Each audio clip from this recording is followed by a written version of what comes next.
Hello friends, welcome to our channel. Today we're going to take a look at another horrible case with you. The case of Mary Catherine Higdon.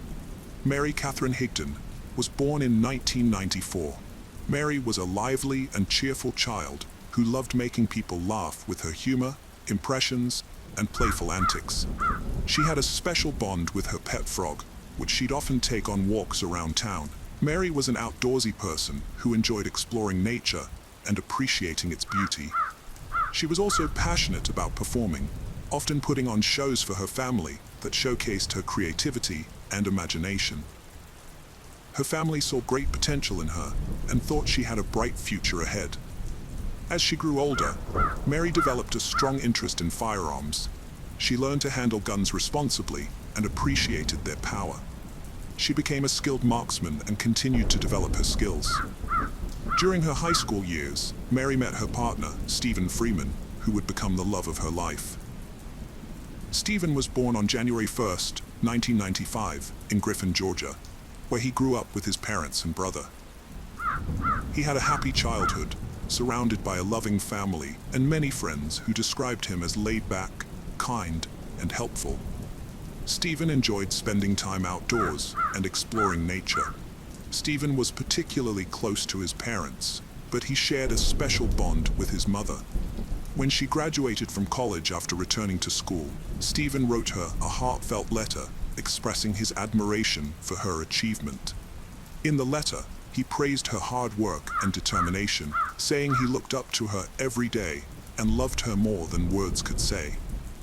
Stephen had immense respect and appreciation for his mother, which was clear in the way he spoke about her.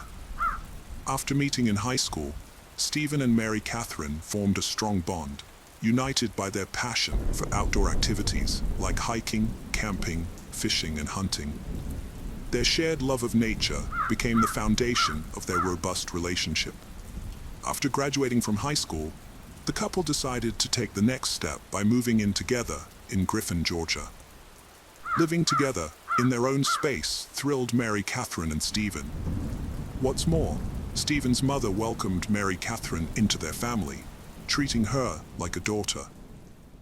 Every Sunday, the couple would visit Stephen's parents for a big family dinner, a tradition that brought them all closer together and solidified Mary Catherine's place within the family.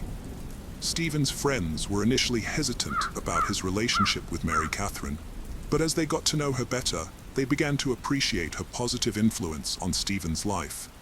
They saw how happy and joyful she made him, and they admired her enthusiasm for the outdoors. Stephen and Mary Catherine had different occupations. Stephen worked as a metal worker, specializing in roof repairs.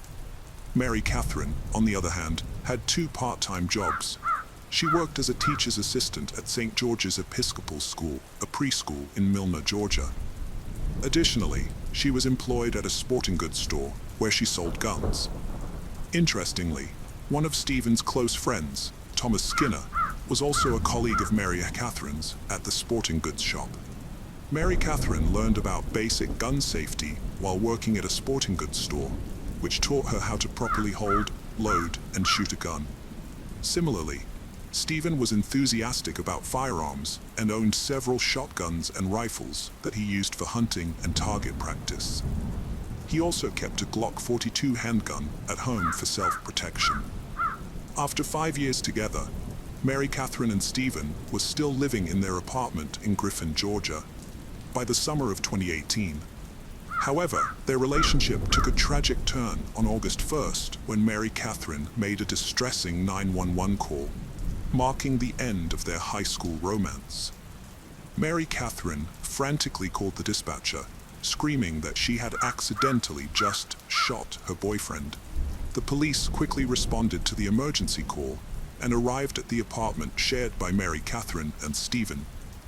They found Mary Catherine in a state of panic, crying and hyperventilating as she knelt beside Stephen's motionless body. She repeatedly wailed that she could not lose him, her voice filled with anguish and desperation. As the police carefully moved Mary Catherine away from Stephen, they were able to assess his condition. They discovered that he had been shot in the chest, but miraculously, he was still alive. The police immediately called for an ambulance to rush Stephen to the nearest hospital. At the emergency room, a team of skilled doctors worked to save Stephen's life. Despite their best efforts, his condition continued to worsen. Unfortunately, the severity of his injury ultimately proved fatal, and Stephen succumbed to his wounds. After Stephen was taken to the hospital, Mary Catherine accompanied the police to the station for a formal interview. Mary Catherine explained what happened on the night she accidentally shot Stephen. She said she was giving him the gun because he normally kept it beside his bed for safety. However, she clarified that they never loaded the chamber of their guns at home. During the police questioning, officers detected the smell of alcohol on Mary Catherine's breath. As they pressed her for more information, her story changed. Initially, she said she handed Stephen the gun, but later claimed she tossed it to him. The police was skeptical of her changing story, knowing that a gun wouldn't fire randomly just because it was tossed. Someone had to pull the trigger. The police investigation revealed that Mary Catherine must have been pointing the gun directly at Stephen's body for the bullet to have struck where it did, given the location of his gunshot wound. During her interview, Mary Catherine admitted, "I did it out of anger," but unfortunately, the recording equipment malfunctioned at that exact moment, and her words were inaudible. Despite the missing recording, the police still had strong evidence pointing to Mary Catherine's intention to harm Stephen. At the couple's apartment, they found signs of an intense argument, including scattered food throughout the house. Additionally, police records showed that officers had responded to 5 domestic disturbance calls at the couple's residence in the past year. The police also discovered that the gun used in the shooting was loaded on the night of the incident, contradicting Mary Catherine's claims. These findings collectively led the police to conclude that Mary Catherine had intentionally shot her boyfriend Stephen. The police found cooking grease residue on the gun and magazine, leading them to believe Mary Catherine, who was cooking dinner at the time, had loaded the weapon. After Mary Catherine shot Stephen, the police questioned his friends to learn more about their relationship. According to his friends, Mary Catherine and Stephen's relationship was marked by constant fighting and toxicity. They reported that the couple frequently had intense, heated arguments. Mary Catherine was described as possessive and verbally abusive towards Stephen, with signs of mental instability that heightened the tension between them. Whenever Stephen tried to create distance by leaving their apartment, Mary Catherine would barrage him with relentless texts and calls, forcing him to block her. One of Stephen's friends revealed that Stephen had confided in him about Mary Catherine's history of threatening him with a gun. Specifically, she had pulled a firearm on him at least 3 times in the past. Despite this, Stephen chose not to report these incidents to the authorities because he was worried about Mary Catherine getting into trouble. Stephen's friends stressed that his top priority was always Mary Catherine's well-being, even when it put his own safety at risk. When Stephen's friends learned that Mary Catherine had accidentally shot him, they were skeptical because they knew she was knowledgeable about handling firearms. In fact, just 3 months prior to the shooting, Stephen had texted a friend to say that Mary Catherine was running wild outside, screaming and attempting to shoot both him and herself. Stephen told a friend that Mary Catherine had previously pointed a gun at him, but the latest time, her eyes frightened him, making him think she might actually pull the trigger. By July 2018, Stephen was exhausted with Mary Catherine's behavior and considered leaving her. In July, Stephen planned to secretly move to another town while Mary Catherine was out, without telling her. He was afraid of how she might react if she knew he was leaving. Just 2 days before Mary Catherine fatally shot Stephen, the police found a series of revealing text messages from July 30th. The conversation started with Stephen sending Mary Catherine a friendly message. "Good morning, beautiful. Don't forget." Mary Catherine responded with, "Have a great day." Stephen replied, "You too. Love you." However, the night of July 31st, Stephen avoided Mary Catherine's texts and calls, as they were in the middle of a fight, and instead spent the evening at a friend's house. On the night of August 1st, Mary Catherine was at home preparing dinner when she realized Stephen wasn't there. She contacted Stephen's mother, who told her that he was with his friend. Angry and feeling betrayed, Mary Catherine drove to his friend's house, determined to confront Stephen. When she arrived, she saw Stephen sitting in the passenger seat of his friend's truck. Mary Catherine pulled up alongside and began yelling at Stephen, who tried to calm her down, promising to come home soon. Although Stephen's friends claimed that Mary Catherine had pointed a gun at Stephen on multiple occasions, Mary Catherine vigorously denied these allegations. She maintained that she never pulled a gun on Stephen. However, Mary Catherine did admit to having threatened to take her own life with a gun on several occasions. In a later interview, Stephen's mother shared her insight, believing that one of the main reasons Stephen stayed with Mary Catherine for so long was because she frequently threatened to harm herself. Stephen was afraid that Mary Catherine would follow through on her threats if he decided to leave her. However, on the night of the incident that led to Stephen's shooting, Mary Catherine claimed that Stephen was the one who became aggressive and violent. According to her, Stephen threw the dinner she had prepared in her face. Mary Catherine stated that she only picked up the gun to defend herself and scare Stephen away.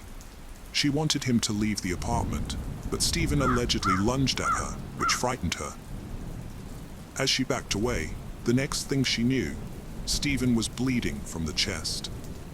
At the time of the shooting, Mary Catherine didn't tell the police her version of events because she was embarrassed to admit that Stephen had a history of violence towards her. She claimed that Stephen had hit her in the past and was controlling. She even recalled an incident where Stephen kicked her out of bed with such force that she hit her head on the door frame. However, Stephen's friends had a different perspective on their relationship. They claimed to have witnessed Mary Catherine being physically aggressive towards Stephen, stating that she had slapped him hard in the face. Mary Catherine's sister contradicted her account of their relationship, revealing that she had seen bruises on Mary Catherine's arm 2 weeks before Stephen was killed. When questioned, Mary Catherine confided in her sister that Stephen had grabbed her, causing the injuries. After investigating Stephen's death as a murder, the authorities charged Mary Catherine with murder, aggravated assault, and firearm possession during a felony. The prosecution offered her a plea deal, proposing a life sentence with possible parole if she pleaded guilty. However, Mary Catherine declined the offer, opting to stand trial and assert her innocence. At the trial, Mary Catherine maintained that she shot Stephen in self-defense, denying the charges against her. The trial, which began on June 17, 2019, nearly a year after Stephen's death, exposed the tumultuous relationship between Mary Catherine and Stephen. Mary Catherine's lawyers argued that she acted out of genuine fear, citing Stephen's history of violence and abuse. Mary Catherine testified that she was the victim of Stephen's controlling, manipulative, and dangerous behavior, which included physical, mental, emotional, verbal, and sexual abuse. She described being hit, humiliated, and degraded by Stephen on multiple occasions, and shared specific incidents where he smacked her around and verbally abused her. Mary Catherine explained that Stephen's constant threats and abuse left her feeling trapped, fearful for her life, and constantly walking on eggshells to avoid triggering his anger. She presented evidence in the form of text messages, including one where Stephen threatened to punish her, which she said meant he would physically harm her. Another text message showed Stephen's explicit threat to hit her back twice as hard if she defended herself. Mary Catherine's defense team also presented messages that supported her allegations of sexual assault, including a text where Stephen mentioned his red room, which she described as a place where they engaged in violent and aggressive intercourse. Mary Catherine testified that Stephen sexually assaulted her on 2 occasions, including one after they returned from a vacation to Walt Disney World, where he allegedly ignored her pleas to stop and intensified his efforts instead. The defense presented over 60 pages of text messages from Stephen, which showcased his pattern of verbal assaults and threatening behavior towards Mary Catherine. These messages included disturbing images and captions, such as one showing Stephen holding a dead fish, accompanied by the caption, "This is you." Another message showed Stephen's violent threats towards Mary Catherine after she cheated on him, where he wrote, "I'm going to wreck you for wrecking me." The defense also alleged that Stephen's drug and alcohol addiction contributed to his violent outbursts. Mary Catherine maintained that she was the one who ended the relationship, not Stephen, and that her actions on the night she shot him were a result of her desperation to escape the abuse. Mary Catherine claimed that Stephen had reacted violently to some news and had threatened to attack her, causing her to defend herself by grabbing a gun. She said the last thing she had told him before shooting was to get out of her house.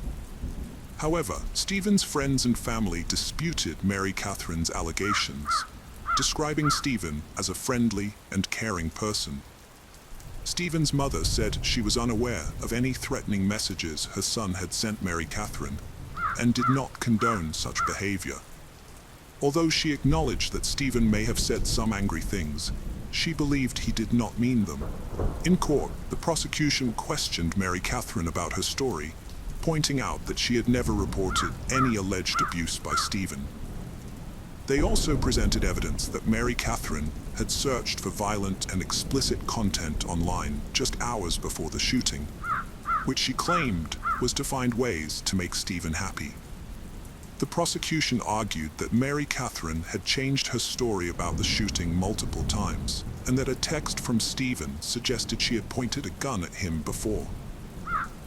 Additionally, Stephen's friends testified that they had witnessed Mary Catherine's violent behavior towards him. After 4 hours of deliberation, the jury found Mary Catherine not guilty of murder, assault, and other charges. The verdict surprised Stephen's loved ones, who felt that justice had not been served.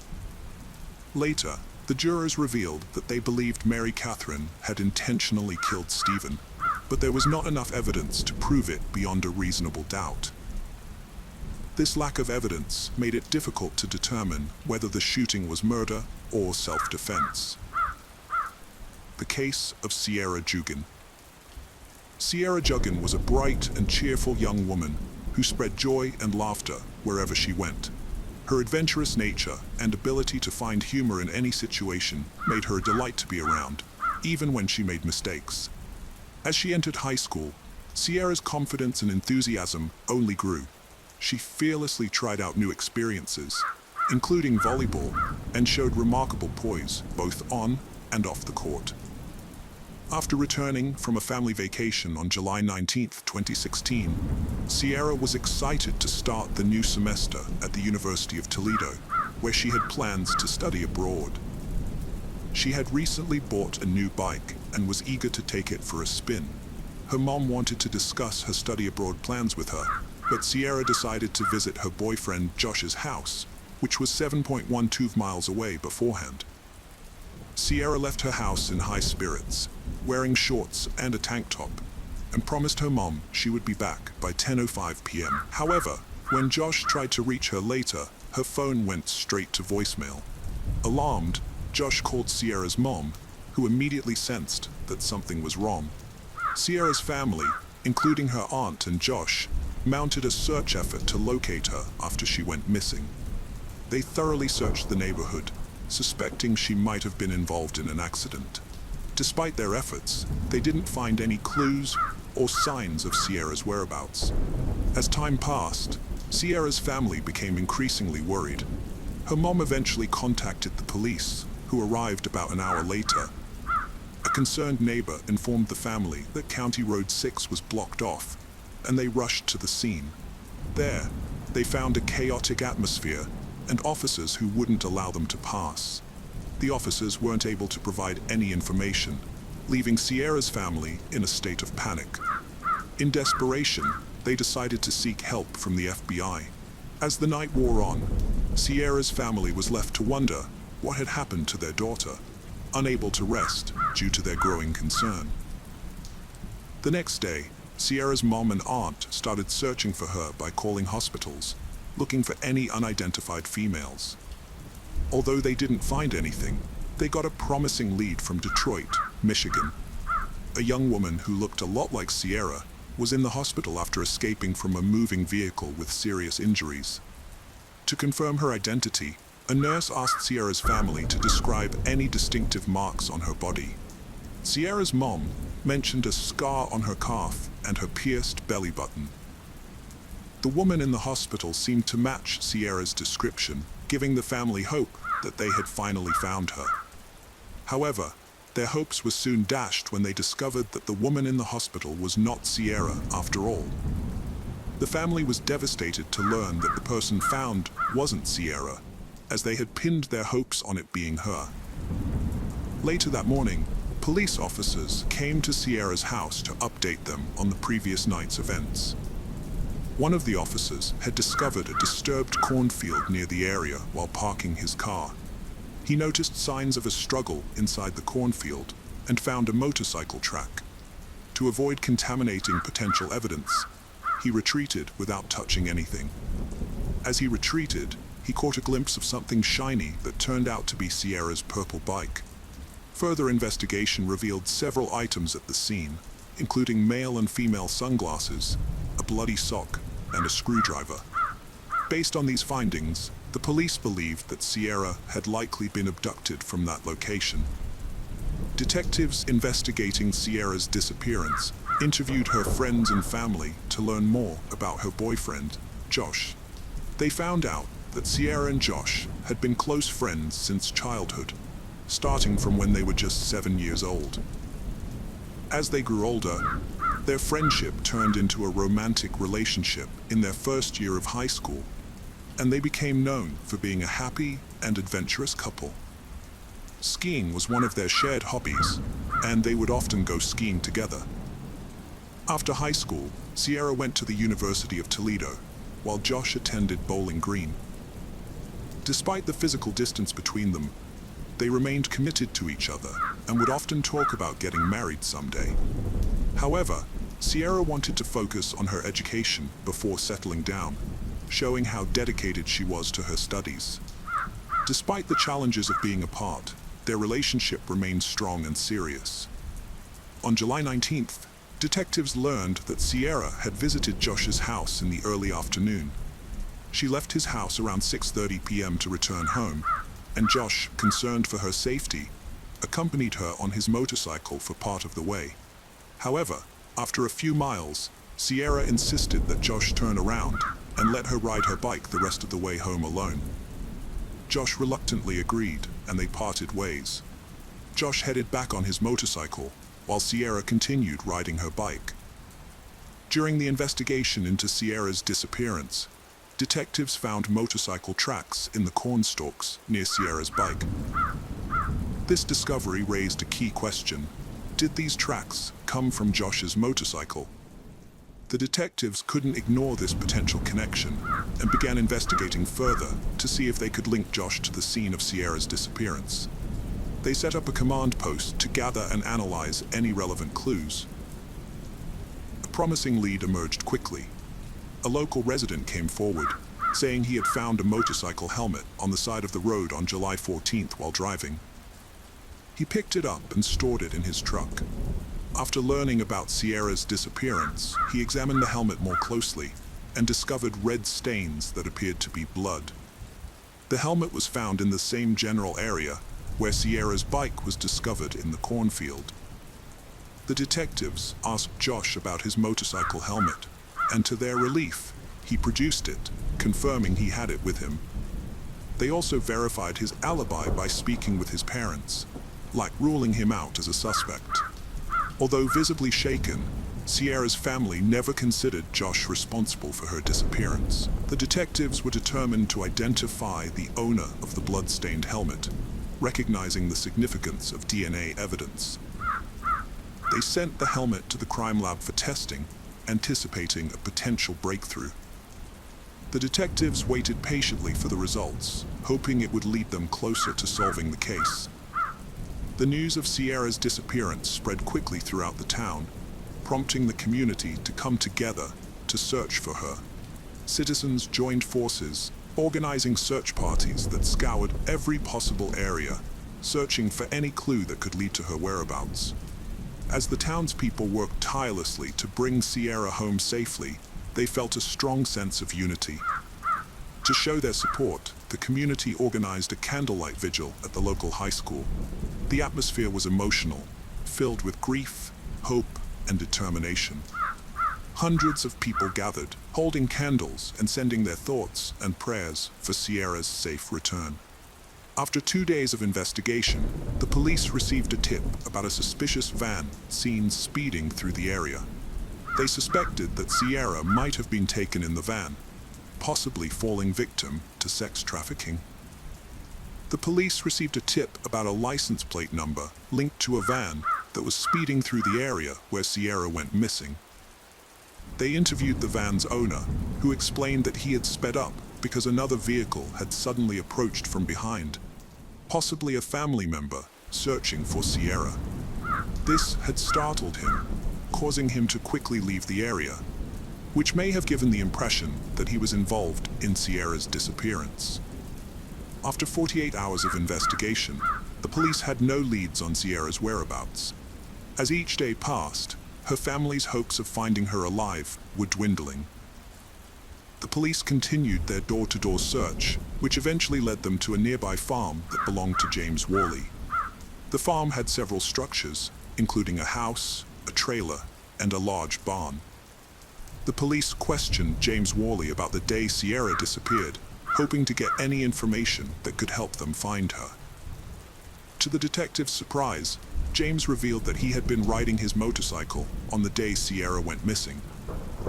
However, he claimed that his bike had broken down, causing him to lose some items, including a screwdriver and his helmet. The detectives were stunned, as these were the same items found at the scene of Sierra's abduction. This revelation raised significant suspicions about James. The detectives were determined to investigate further and questioned James about Sierra's disappearance. They noticed scratches on his face, indicating that he had been involved in a struggle. This discovery only increased their suspicions and raised more questions.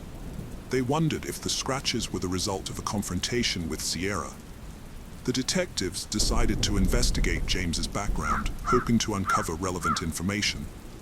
What they discovered sent chills down their spines. James had a dark criminal history, including a previous attempt to abduct a 26-year-old woman named Robin Garder on July 4, 1989. On that day, Robin was getting ready for a neighborhood picnic when she decided to go for a bike ride. As she rode, she became thirsty and contemplated returning home. However, before she could make that decision, a car approached from behind and collided with her bike. The impact sent Robin flying into a nearby ditch. The driver, who later turned out to be James, approached Robin and asked if she was okay. However, he soon revealed sinister intentions, striking her in the back of the head and threatening her life with a screwdriver. He forced her into his car, attempting to handcuff her. Robin resisted fiercely, preventing him from securing the second cuff. Despite being on the verge of losing consciousness, Robin continued to fight. She screamed for help, but her cries were drowned out by the desolate cornfields. Just as she was about to give up, she heard a motorcycle approaching. The rider noticed her distress and stopped to help. Robin escaped by climbing onto the back of the motorcycle, leaving her captor behind. The motorcyclist drove Robin home, where she collapsed. Her mother called the police and an ambulance, and Robin was rushed to the hospital. The motorcyclist then led the police back to the scene, where they found James still present with his car. James cooperated fully, providing identification, but his account of the events differed significantly from the truth. He denied any intention of abducting Robin, but the detectives were not convinced. James Worley claimed that he had to restrain Robin with handcuffs after a bike accident to prevent her from harming herself, not to harm her. He said he was concerned about her well-being and wanted to get her help. However, James had a dark past. In 1989, he was arrested for trying to kidnap Robin and was found guilty, receiving a 6 to 10-year sentence. Due to good behavior, he was released after 3 years. When Robin learned of his release, she was terrified, fearing he might harm her again. The police had reason to suspect James in Sierra's disappearance, given his criminal history. They obtained a search warrant for his residence, which he shared with his mother. Initially, nothing seemed out of the ordinary, but upon inspecting his expansive backyard, they found a suspicious barn. Inside the barn, they discovered a small green crate containing labeled and sealed bags of women's clothing, including a pair of bloody purple panties. The detectives also found a hidden freezer, air mattress with stains, zip ties, duct tape, and handcuffs. James claimed the items were for a porn business, but the evidence suggested otherwise. The police collected all the items for DNA testing, and the evidence led to James's arrest for Sierra's murder. The investigation continued, with the police searching every inch of James's property, including a pond, which they drained to search for evidence. The question on everyone's mind was, where was Sierra's body? The detectives expanded their investigation to the attic's front insulation and neighboring properties, recognizing that evidence might have been dispersed beyond James's property. They thoroughly explored all leads. A farmer reported a suspicious area in his field where the corn seemed matted down, with a nearby mound of dirt that resembled a potential grave. The farmer's concerns were heightened due to the ongoing search for Sierra, so he quickly contacted the police. The police responded promptly, noticing a fresh pile of dirt that fueled their suspicions. They carefully processed the area, avoiding potential evidence disturbance. Despite their thorough search, no clues were found regarding Sierra's whereabouts. The detectives then searched adjacent farms using drones and helicopters to cover more ground.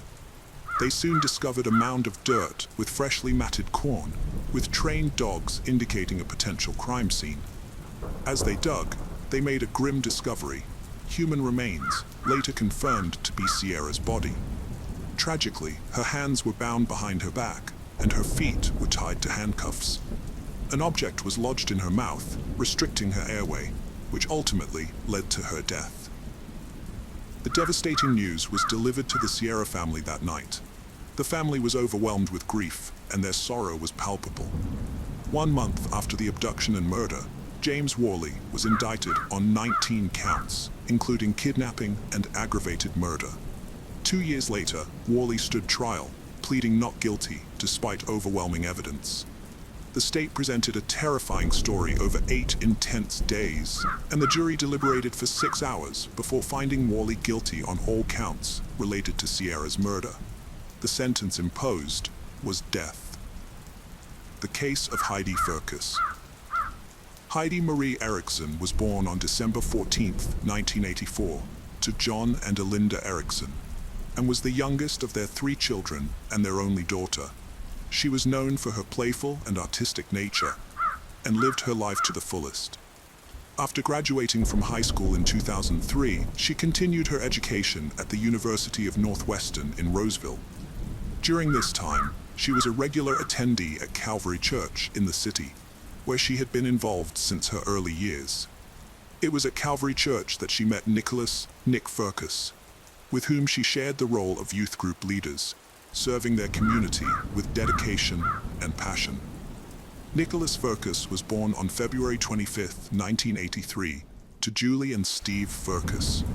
He was a driven and ambitious young man who dedicated himself to his work as the director of operations at a reputable carpet cleaning company. Known for his well-rounded personality and strong work ethic, he had found his true match in Heidi, whom he met at their shared place of worship, Calvary Church, in 2005. At the ages of 22 and 20, respectively, Nick and Heidi made the joyful decision to take their relationship to the next level. Surrounded by their loved ones and the familiar walls of the church that had witnessed the blossoming of their love, they exchanged vows, sealing their commitment to each other. To their friends and community, Nick and Heidi's marriage appeared perfect. They shared a love for travel, biking, and their church. They often hosted dinner parties for their loved ones. Heidi had recently started working at a financial firm where her father was employed. Their bond seemed to be growing stronger with time. However, behind closed doors, a different story was unfolding. On the morning of April 25, 2010, Heidi called 911 from her home in St. Paul, Minnesota, reporting a break-in. Only 38 seconds into the call, Heidi yelled no, and a gunshot was heard. 65 seconds later, Nick used Heidi's phone to contact the dispatcher, saying, "Please, someone just broke into my house and shot me and my wife." Nick was overcome with grief, repeatedly crying and begging for help, saying, "Oh my Heidi, my wife is dead, please get here." He also shouted no in despair. When the police arrived, they found Heidi unresponsive on the kitchen floor with a gunshot wound to her back. Nick was beside her, still on the phone with the 911 dispatcher, despite having been shot in the upper left leg. He was extremely upset and told the police that one or two intruders had broken into their home. According to Nick, he had grabbed his shotgun and tried to escape with Heidi through the back door, heading towards their detached garage. However, the intruder managed to take the shotgun from him and shot both Nick and Heidi.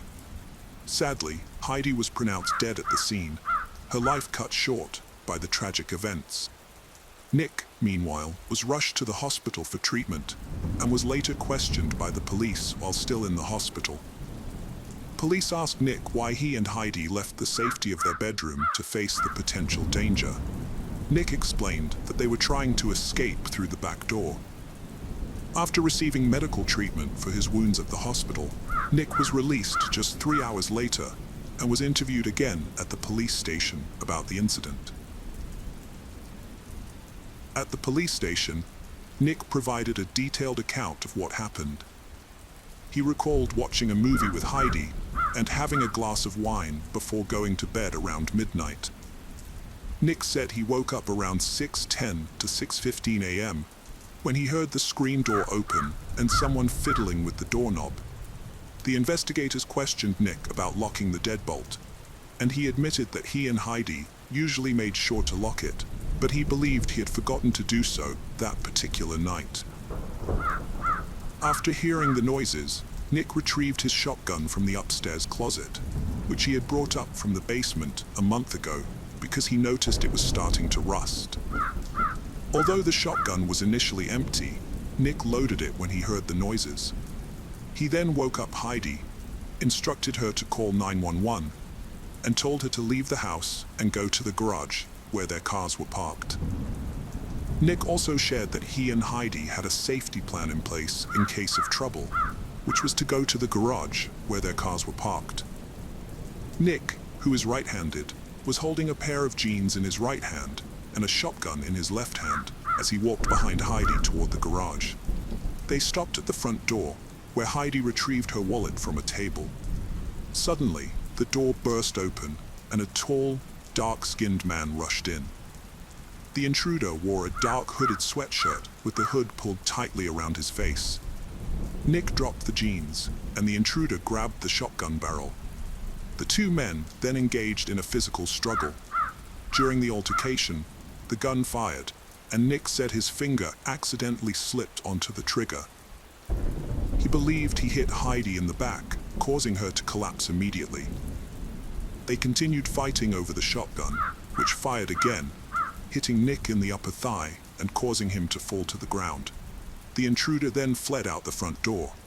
Nick told investigators that Heidi was unresponsive, and he eventually lost consciousness. Nick told the police that his house was supposed to be foreclosed the next day, and he and his partner Heidi had planned to inform their parents and friends about their situation on the same day. According to Nick, they had fallen behind on their bills, and their house had been foreclosed on and sold to someone else. As a result, they were required to vacate the premises, but they hadn't shared this information with anyone. Their plan was to pack up their belongings on Sunday and Monday morning, leaving some items in the garage to collect later, and then find someone to stay with temporarily. However, their plans were disrupted, and their peaceful home was left with an air of tragedy. The lives of Nick and Heidi were forever changed by the devastating events of that morning. The investigation continued, with law enforcement securing the area and interviewing residents. None of the neighbors reported seeing anyone leaving the Fergus residence. However, one neighbor, Brendan O'Connell, who was looking after kittens in a nearby house, told the authorities that he heard an argument followed by gunfire. Nick begged for mercy, claiming a shooter had attacked him and a woman. After talking to police, Nick's lawyer hired an artist to update the sketch, details emerging: an African-American male, 40 to 60 years old. The police initially searched for an unknown African-American male intruder based on Nick's description, but found no evidence or witnesses to support his story. Despite a thorough investigation, no one was arrested or charged in connection with Heidi's death, leaving the case unsolved for many years. Years later, a surprising revelation came to light. Over 10 years had passed since Heidi's murder, and Nick had seemingly moved on with his life, marrying Rachel and starting a family. However, when financial troubles resurfaced, Rachel began to suspect that Nick was hiding something. Rachel's concerns about their financial situation and Nick's evasiveness sparked her curiosity, prompting her to investigate Nick's past.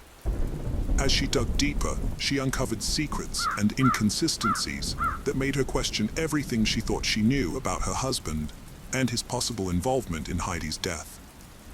Rachel was unaware of the financial troubles her husband Nick was hiding, similar to those he had faced with his previous wife Heidi years earlier. Her concerns prompted her to contact the authorities, which renewed interest in Heidi's murder case. Investigators began looking into Nick's second marriage to Rachel, whom he married in 2012. However, by the time Rachel spoke with the authorities, she had already divorced Nick due to his growing financial problems. Before their 2019 divorce, Rachel had recorded a conversation where she confronted Nick about his deception. She told investigators that Nick was repeating the same patterns he had with Heidi, including failing to pay property taxes. In fact, she had seen a letter warning that they would be evicted by 2020 if the taxes weren't paid. Rachel's decision to contact the police with her suspicions set off a chain of events that would once again bring the Heidi Fergus murder case into the spotlight. Sergeant Nicole Sipes, assigned to the case, listened carefully to Rachel's concerns and began re-examining the evidence. Sergeant Nicole Sipes of the St. Paul Police Department was determined to solve Heidi's murder. To uncover the truth, she made a bold decision to ask the FBI to analyze the 911 call audio recordings. She hoped to find crucial clues that could explain what happened on the night of the murder. The FBI's analysis yielded a surprising result. It found no evidence of a third person being present during the incident. This discovery contradicted the husband's earlier statement to the police, leaving Sergeant Sipes and her team puzzled. If only Heidi and her husband were in the house, what led to her death? The absence of a third person increased suspicion around the husband's possible involvement in the crime. Sergeant Sipes was more determined than ever to uncover the truth and bring justice to Heidi and her grieving family. The FBI's findings opened up a new avenue of investigation, which Sergeant Sipes was committed to pursuing with increased intensity.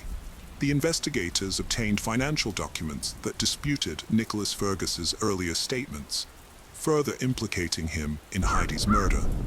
Fergus's account of the events surrounding Heidi's death kept changing. Initially, he claimed that an intruder took his gun and shot both him and Heidi. Later, he said that the intruder didn't take the gun, but his own finger accidentally pulled the trigger, hitting Heidi in the back. The crime scene investigation yielded no signs of a struggle, such as overturned furniture or marks on the walls, contradicting Fergus's account. Forensic analysis of the scene also disputed Fergus's version of the shooting, particularly the trajectory of the bullet that struck Heidi. Furthermore, Heidi's 911 call made no mention of an intruder, and there was no evidence of a break-in or intruder at the crime scene. This lack of evidence led investigators to suspect that Fergus had planned to cover up his involvement in Heidi's death. As a result, an arrest warrant was issued for Nick Fergus on May 19, 2021, over a decade after Heidi's death. A SWAT team arrested Fergus at his home in Mounds View. The surprise arrest of Nick stemmed from Rachel's suspicions and the tireless efforts of Police Sergeant Nicole Sykes. This sudden development astonished many who thought the case had stalled and would never reach a resolution.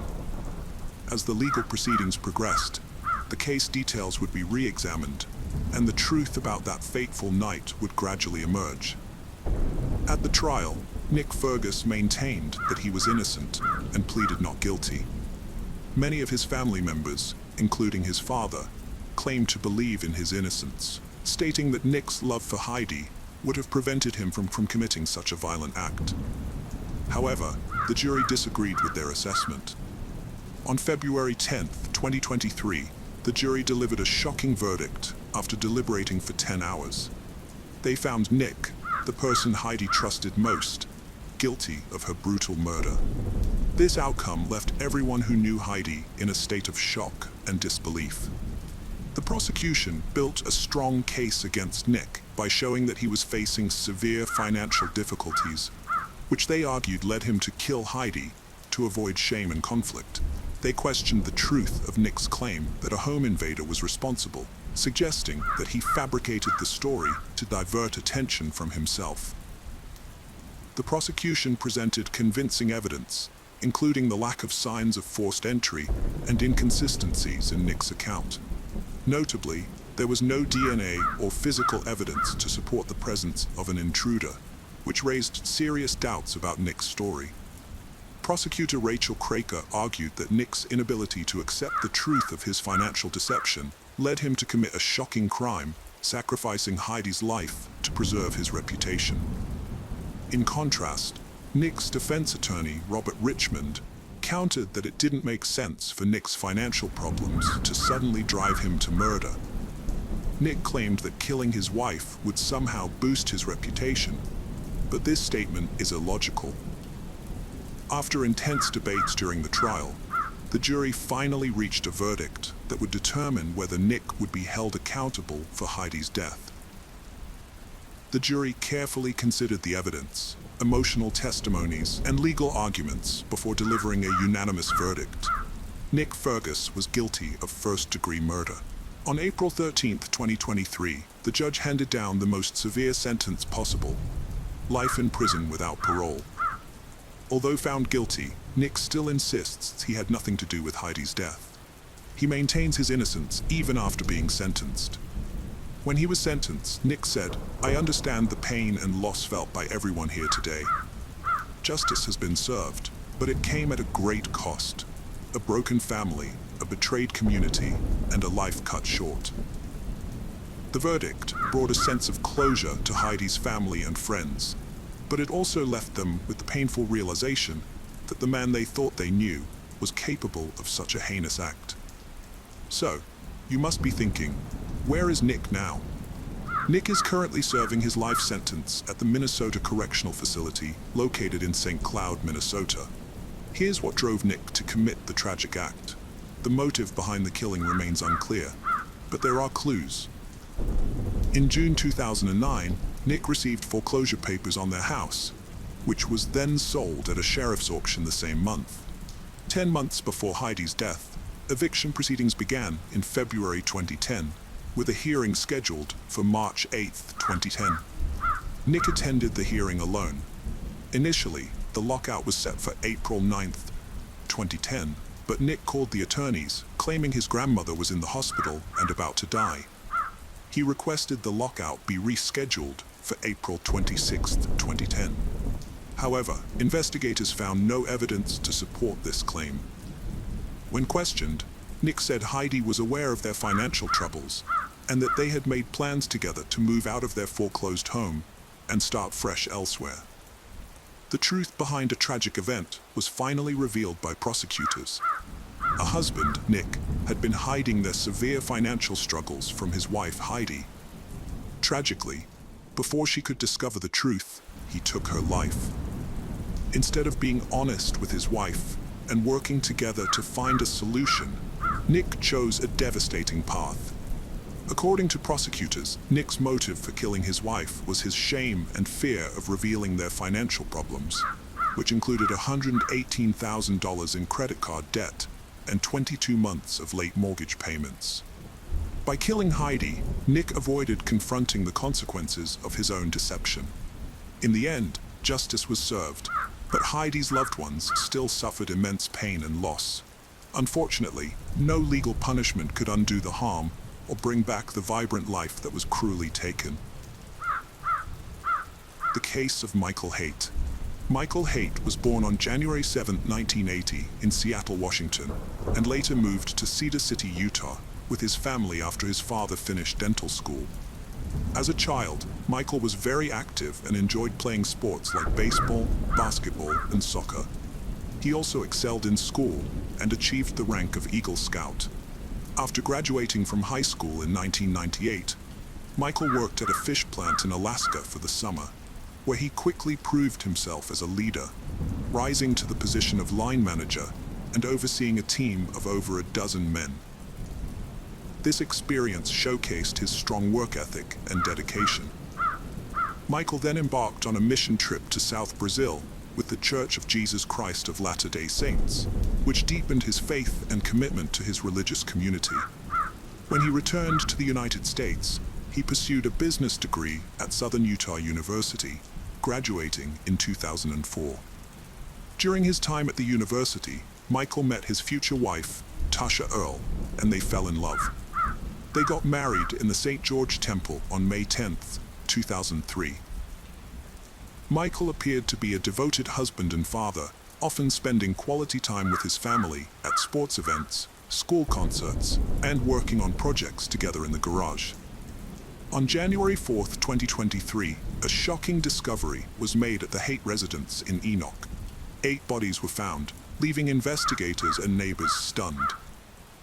The events leading up to this gruesome finding began when Tasha Haight missed an online appointment and her husband Michael failed to show up for work. Their concerned colleagues contacted the police to perform a welfare check at the Haight residence. When officers arrived, they knocked on the door but received no response. As they surveyed the property, it seemed empty. Considering the Haight's had 5 children, the police reached out to the Iron County School District to check if any of the kids were in school that day. However, it was found that none of the children were present. Before entering the home, the police cleared the premises to ensure it was safe to do so. After a thorough search, authorities confirmed that no one required medical attention and there was no active threat. The Haight's single-story residence with a basement was declared a crime scene, and detectives arrived shortly after. In the main bedroom, detectives found 4-year-old Gavin lying on his stomach, his head turned to the left, with one arm under his head on a pillow and a blanket covering part of his body. Tasha, Gavin's mother, was also partially covered by the blanket. On the other side of the bed, detectives found an older woman, later identified as Gail Earle, Tasha's mother, lying on her back with her head resting on a pillow and partially covered by a blanket, similar to her daughter and grandson. In Bry's room, the 12-year-old girl was found lying in bed, slightly inclined and partially covered with a blanket. In Aman's room, a 7-year-old boy was found lying face down in the corner, without a pillow or blanket. His twin sister Sienna was discovered in her bedroom, lying on her left side in bed, with her head on a pillow and covered with a blanket.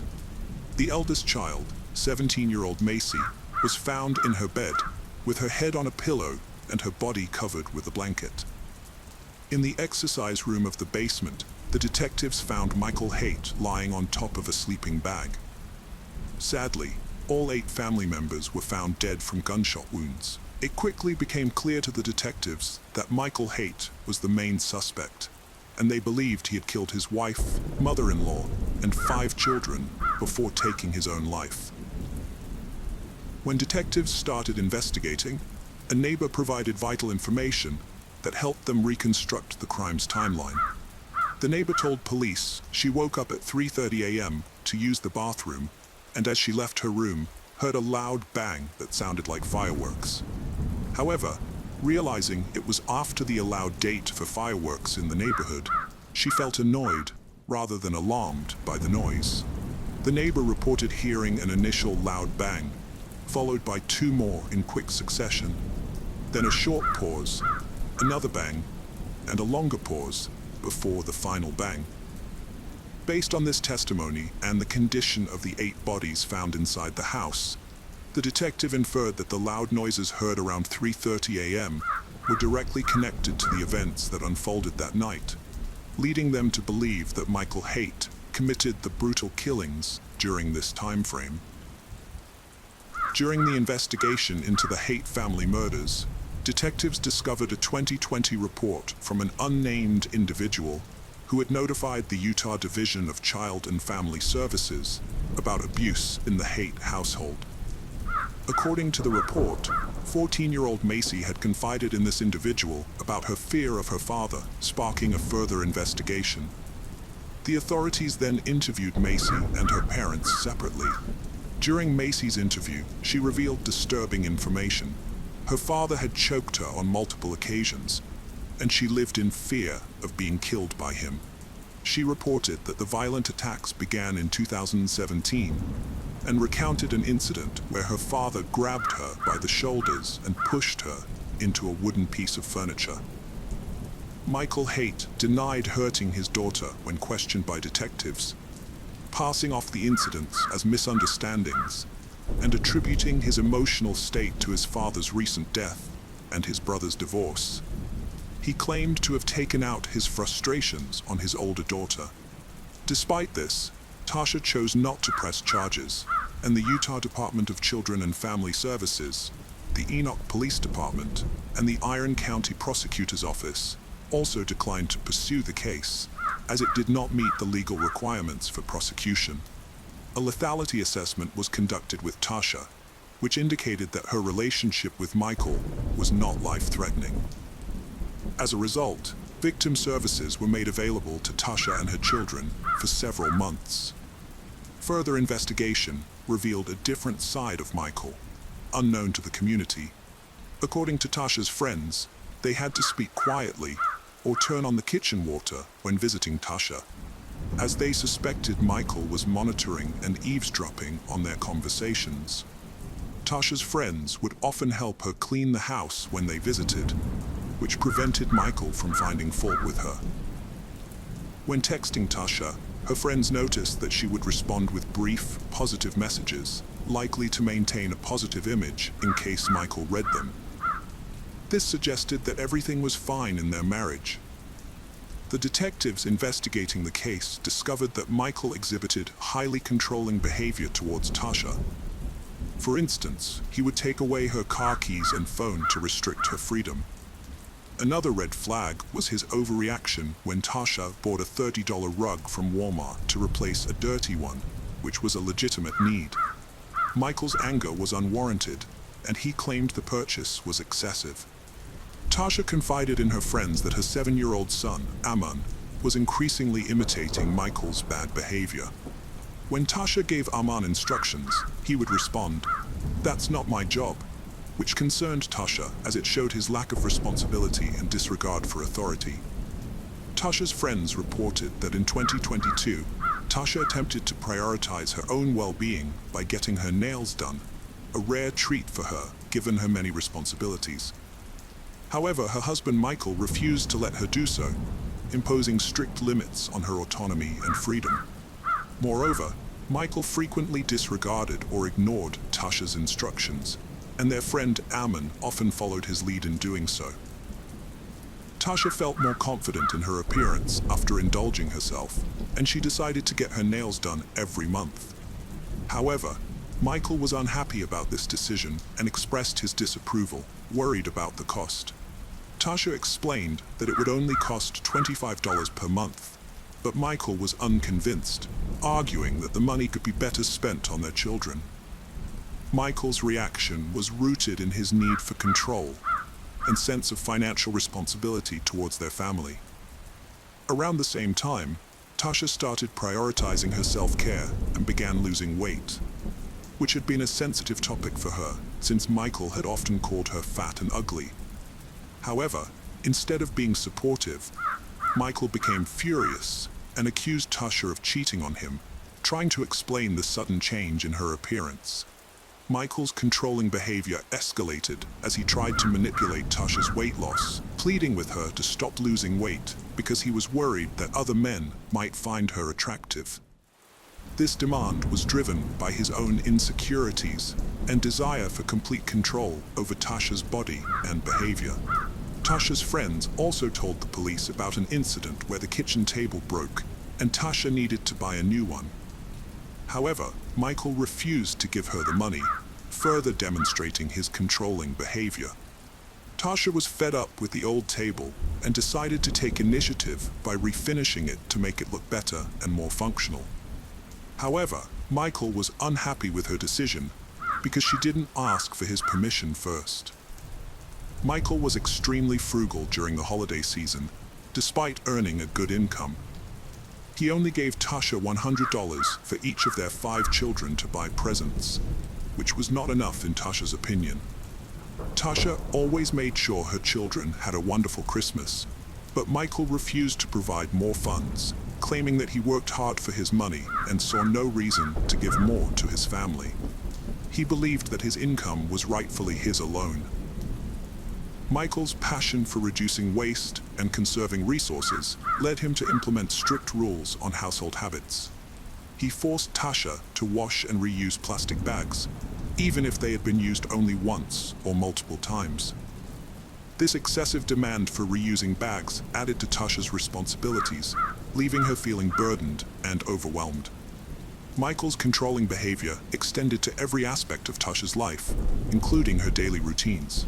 For instance, he demanded that she use baby wipes for cleaning, claiming it was better for the environment and more cost-effective. However, this requirement caused Tasha discomfort, hygiene issues, and unnecessary stress. If Tasha failed to follow Michael's instructions, she would face severe consequences, which he made clear would lead to serious trouble. This threat instilled fear and submission in Tasha, leaving her no choice but to obey Michael's demands. Tasha confided in her friends that while Michael had been cruel to her throughout their marriage, he had never directed this cruelty towards their children until the late 2010s. However, over time, the abuse towards their daughter Macy escalated, driving her to consider suicide. Michael had unrealistically high expectations for his daughter Macy, demanding she earn perfect grades despite her struggles, which were exacerbated by the emotional burden of his abusive behavior. This pressure was crushing for Macy. Macy's friends shared a disturbing incident with the detective. One evening, Michael returned home to find Macy comforted by her mother. He became enraged and ordered Macy to clean her room. This event left Macy deeply disturbed, remembering the hatred and evil she saw in her father's eyes. The detectives also discovered an incident where 7-year-old Briley disobeyed Michael while playing with a changing table. Michael responded by blaming his wife Tasha for their children's behavior, calling them the worst and most disrespectful in the world. He then humiliated Tasha, calling her fat and ugly in front of their 5 children. This painful incident prompted Tasha to plan her escape and file for divorce after 20 years of marriage. Tasha realized she had to leave her husband Michael after witnessing his abusive behavior and lack of self-control. She knew staying in the marriage would negatively impact her children, and their well-being was more important than her marital commitment. In December 2022, Tasha filed for divorce, but asked for the papers to be delivered after Christmas to give her children one last normal holiday before the separation. When Michael received the papers, he tried to act normal, but Tasha saw through it. He told her to leave the children behind, but she refused, taking them to her mother's home in Lynn, Utah. Michael showed up at his mother-in-law's house, trying to convince Tasha to go for a ride with him. but she refused, sensing danger. After filing for divorce, Tasha's mother moved in to support her and the children. However, Michael's actions worsened the situation. He refused to leave the family home, instead moving into the basement. Tasha discovered he had secretly transferred $220,000 from their children's savings accounts without her knowledge or consent. She also found that her inherited firearms were missing, leaving her family vulnerable. The couple's children, Macy and Briley, were affected by the constant drama at home. Macy had a secret phone to record her father's outbursts as evidence for the divorce, while Briley found solace at a neighbor's house. Both girls were relieved about their parents' divorce. On January 3, 2023, Tasha met with her attorney, expressing concerns about her divorce and Michael's volatile behavior. Although she had relocated him to the basement, the attorneys pressed her about feeling safe. Tasha reassured them she never feared for her or her children's well-being, but in hindsight, her optimism was tragically misplaced. A disturbing discovery emerged from the digital evidence found on the family's computers and cell phones. Just days before the tragic shooting, Michael made a series of concerning Google searches on December 30th at 10:41 p.m. These searches focused on firearms and shooting-related topics, revealing his sinister intentions. The search results showed Michael had asked alarming questions, such as the loudness of a 9mm gunshot and what a gunshot sounds like. Before taking his own life, Michael wrote a note expressing his desire to end the controlling behavior he felt he was subjected to by his wife. He stated that he couldn't handle the situation for another day and wanted to escape the manipulation. Michael's note conveyed deep frustration and desperation as he repeatedly asked for help but felt ignored. He emphasized his determination not to be a burden to society. The details of this case have left many in shock, revealing a deeply dysfunctional family plagued by violence. Michael's actions were premeditated and calculated as he carefully planned the murders to catch his wife and children off guard. The case of Ryan Poston. Ryan Poston was born on December 30, 1982, in Fort Mitchell, Kentucky, and grew up with 3 loving sisters. His parents provided him with an adventurous upbringing, allowing him to attend schools in Switzerland and the Philippines. Ryan's good looks, charming features, and charismatic personality made him a standout among his peers. After completing high school, he attended Indiana University, where he excelled in his studies, graduating with honors in 2005 with a triple major in political science, history, and geography. Following in his family's footsteps, Ryan pursued a career in law and enrolled in Salmon P. Chase College of Law at Northern Kentucky University. His ultimate goal was to run a successful law firm, providing fair and competent legal representation to those who couldn't afford high-priced attorneys. After a painful breakup in 2011, Ryan turned to his cousin, Carissa, for support. During this time, he regularly visited her in Lexington, Kentucky, where he met Shayna Hubers, a native of the city.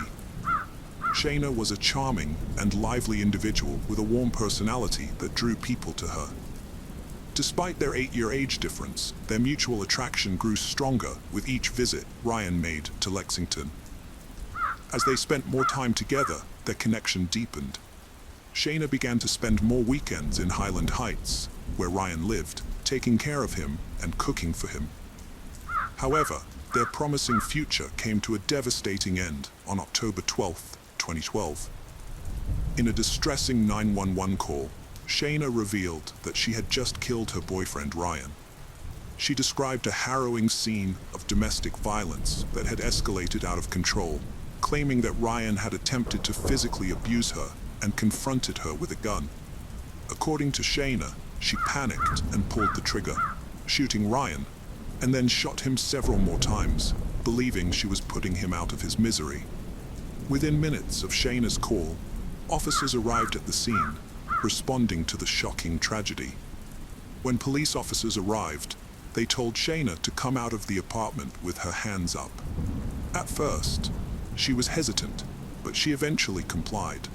As she walked out, the officers told her to lie down on the ground. Shayna was clearly upset as she followed their instructions. After handcuffing her and putting her in the patrol car, the officers went into the apartment and found Ryan Poston's body on the dining room floor, covered in blood. The crime scene investigators found that the apartment was slightly messy, but nothing out of the ordinary for a 29-year-old man. The investigators learned that Ryan had a concealed carry permit and owned guns, including the Sig Sauer semi-automatic that Shayna used to shoot him. From the evidence, they determined that Ryan was sitting at the table when Shayna shot him. They knew this because of the blood on the table. However, the fact that many items on the table were undisturbed raised doubts about Shayna's story. If there had been a fight, the items would have been disturbed. The investigators searched the apartment thoroughly, while other officers canvassed the neighborhood, looking for additional information. One neighbor, Nikki, provided valuable information to the detective. Nikki knew Shayna well and believed that Ryan didn't return Shayna's dedication to him. According to Nikki, they frequently argued, often disturbing the peace.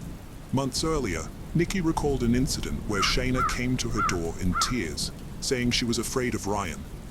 Shayna claimed that Ryan had picked her up and thrown her down the hallway, injuring her. Nikki encouraged Shayna to report the abuse to the police, but Shayna chose not to. At the police station, detectives took Shayna to an interrogation room to question her about shooting Ryan. Before questioning her, they read her Miranda rights, informing her of her right to an attorney. Shayna exercised this right and requested an attorney. However, she chose to talk to the detectives despite this. When asked about the victim, Shayna replied, "The man I killed," which showed a sense of detachment. She claimed she acted in self-defense, saying Ryan had grabbed her by the throat and thrown her around the apartment. Shayna described the night as surreal and out of body. Later in the interview, she added that Ryan had said mean things to her, taunting her while holding a gun, and that he was under the influence of drugs. Shayna maintained that she shot Ryan because she believed he was going to kick her out of his condo. She said she picked up the gun and shot him once, and then shot him several more times after seeing him twitch. During her confession, Shayna revealed that Ryan was vain and wanted a nose job, so she shot him in the face to grant his wish. During the intense questioning, Shayna revealed her worries about her schoolwork and how having a dead boyfriend would affect her future relationships. She was specifically concerned that no one would want to marry her once they found out she had killed her boyfriend in self-defense. The detective listened to her statement, but ultimately arrested her and charged her with Ryan's murder. Shayna appeared genuinely surprised by her arrest, claiming she had acted in self-defense when she shot him. In 2015, Shayna's trial began, filling the courtroom with anticipation. The prosecutor started by comparing Shayna to Jodi Arias, who had also been accused of murdering her boyfriend, Travis Alexander. The similarities between the two cases added to the tension in the courtroom as everyone waited for the verdict. The prosecutor believed that Shayna was obsessed with her ex-boyfriend Ryan, and that he was all she could think about. Ryan's friends testified that he wanted to end their relationship and was avoiding Shayna's calls and messages. Despite this, Shayna would often show up uninvited at Ryan's condo in Highland Heights. On the night Ryan was murdered, the prosecution presented evidence that he had a date planned with Audrey Bolt, a former beauty queen. The prosecution suggested that Shayna was motivated by jealousy and anger towards Ryan's new love interest. Audrey Bolt testified that Ryan stood her up on the night of the murder. She had no idea he had been shot and killed until later. The prosecution presented evidence that Ryan had told his father he wanted to break up with Shayna, and his father advised him to be kind to her to avoid a messy breakup. However, Ryan and Shayna exchanged texts on the day of the murder, with Ryan telling her he didn't want to see her. Despite this, Shayna showed up at his condo uninvited. The prosecution believed that during an argument, Ryan told Shayna he was done with her and that she could no longer control him. This allegedly enraged Shayna, who then picked up a gun and shot Ryan. The prosecution played a video of Shayna's police interrogation, which they claimed showed her to be a cold-blooded murderer. In the video, Shayna appears carefree and unemotional, which the prosecution argued was inconsistent with someone who had just killed in self-defense.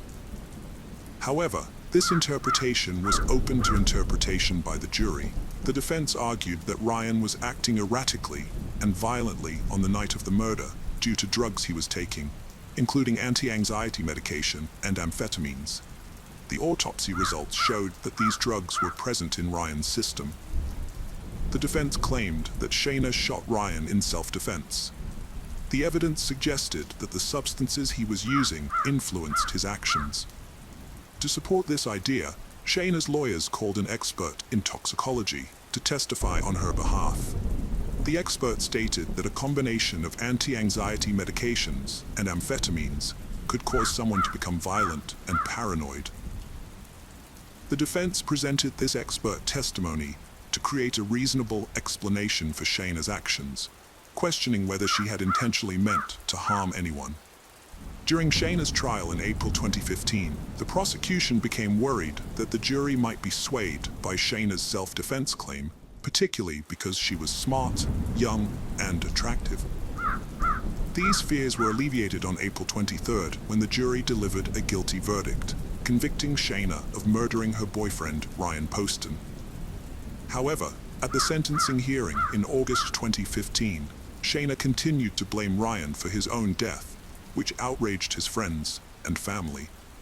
Shayna claimed she was innocent throughout the trial and refused to take responsibility for her actions, despite the evidence against her.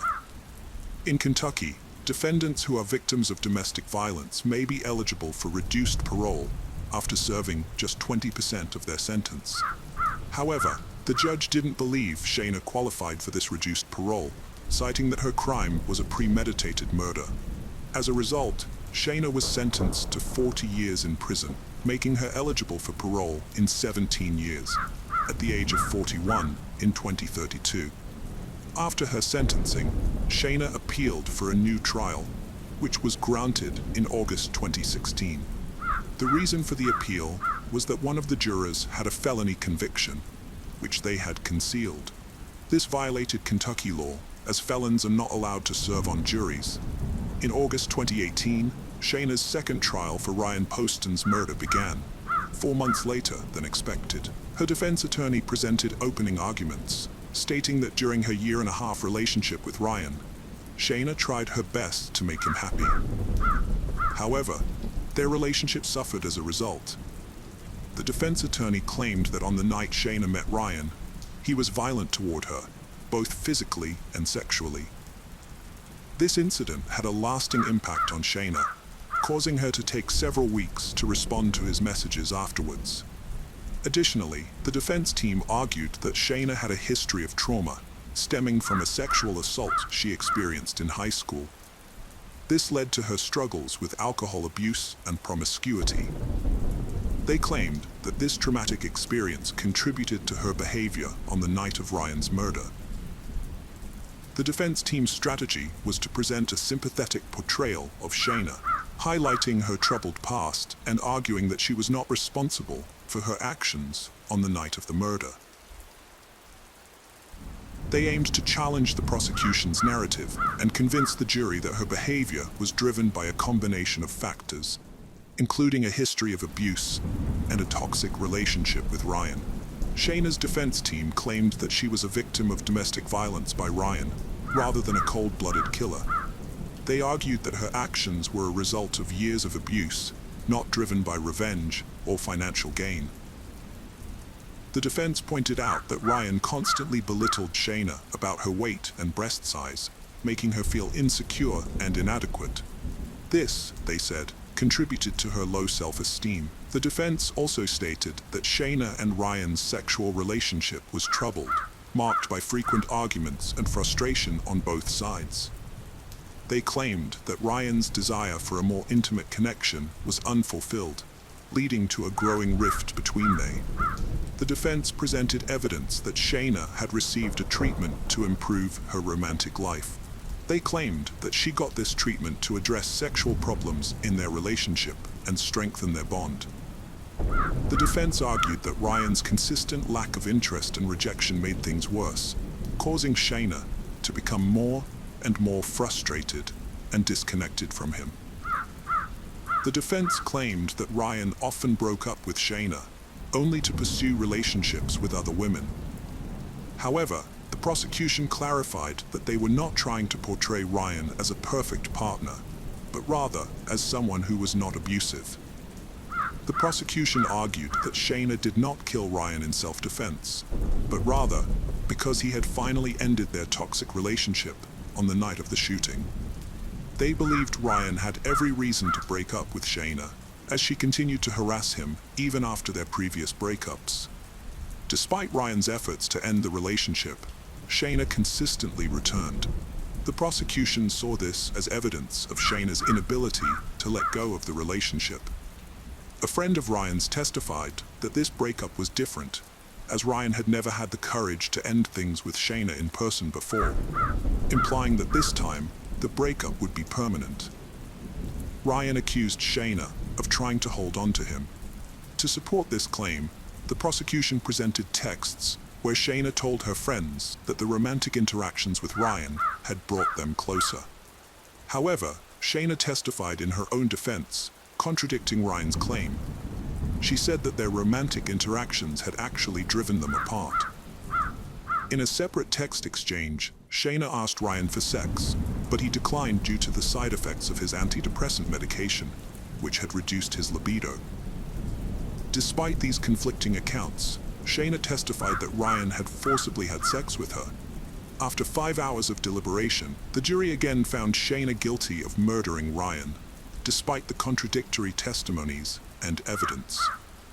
The jury confirmed their original verdict, and during the sentencing hearing, Shayna's mother emotionally addressed the judge, sharing stories of her daughter's remarkable singing talent, which had earned her multiple college scholarships.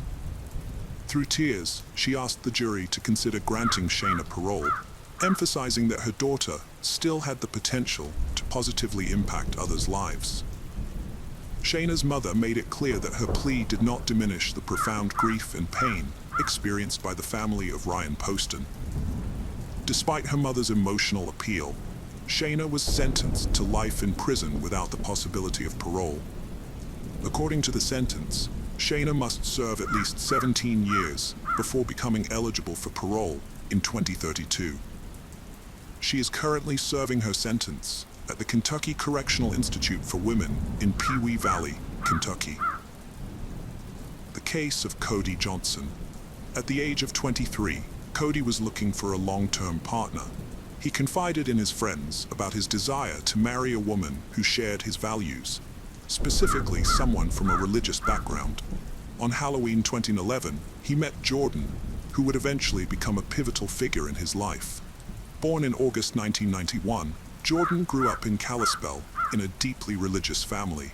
She attended the Faith Baptist Church, where she worked with children and families, and her ultimate goal was to become a stay-at-home mother. When Cody and Jordan first met on Halloween, they quickly formed a connection. Although initially shy, Jordan opened up to Cody about her dreams of starting a family and her love for nature. Cody was smitten, but Jordan, who was only 20 at the time, was not ready for a serious relationship. They went on a few casual dates, but maintained a platonic relationship. However, Cody's feelings for Jordan only intensified, and he made a concerted effort to win her over. He joined her church, First Baptist, and began to socialize with her friends and community. Before long, their friendship blossomed into something more. Cody and Jordan officially started dating in November 2011, and Cody became completely enamored with her, wanting to spend all his time with her. Cody was convinced he wanted to marry Jordan just weeks into their relationship, despite her desire to remain chaste until marriage. Those close to they noticed Jordan didn't seem as invested in Cody as he was in her. While some attributed this to her shy nature, others were concerned about the imbalance in their relationship. They rarely showed affection in public, didn't hold hands, and didn't flirt. So, when Cody proposed in December 2012, many of Jordan's friends were surprised she accepted. They thought she wasn't ready for marriage after just a year of dating, but they were happy for her. Jordan eagerly shared her engagement ring on Instagram, captioning the post, "He proposed. Best early Christmas present ever." The wedding was set for June 29, 2013, and planning began immediately. Cody was heavily involved, along with Jordan's best friend and matron of honor, Kimberly Martinez. However, it was Jordan who seemed most enthusiastic about the wedding planning, even going so far as to perform a song with custom-written lyrics by Elizabeth Shee, which would later seem eerily prophetic. When someone, including Kimberly, brought up the idea of actually being married to Cody, Jordan's mood would quickly deteriorate. She repeatedly questioned Kimberly, her matron of honor, about whether she was making the right decision. On her wedding day, Jordan's true feelings about the marriage were evident. She was anxious and avoided eye contact with Cody, frequently looking down. Despite regaining her composure for the wedding photos and first dance, Jordan's unease persisted. The morning after the wedding, Jordan confided in a friend via text from their honeymoon hotel room. She revealed that she had not consummated the marriage and had rejected Cody's advances, not only on their wedding night, but for the next 6 nights as well. Jordan was anxious about Cody's expectations and didn't want to be intimate.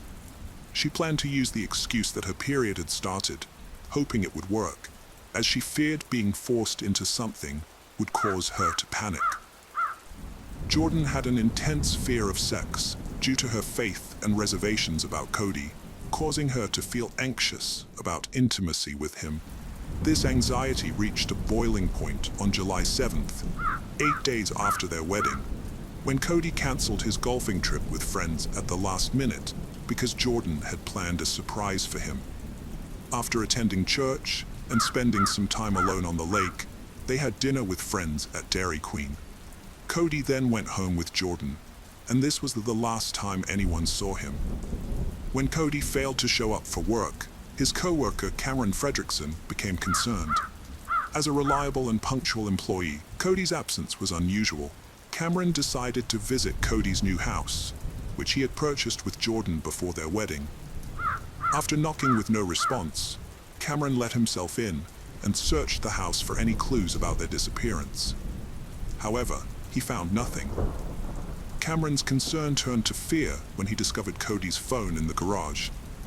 It was unusual for Cody to be without his phone, and this sparked grave concerns. After making several calls, Cameron learned that no one had seen Cody since dinner at Dairy Queen at 8:30. He immediately went to the police station to file a missing persons report, and the authorities took the case seriously from the start. Officer Chaz Zimmerman, one of the first to question Cameron, was struck by his distress. Zimmerman found it odd that Cameron's boss, not his wife Kimberly, reported him missing.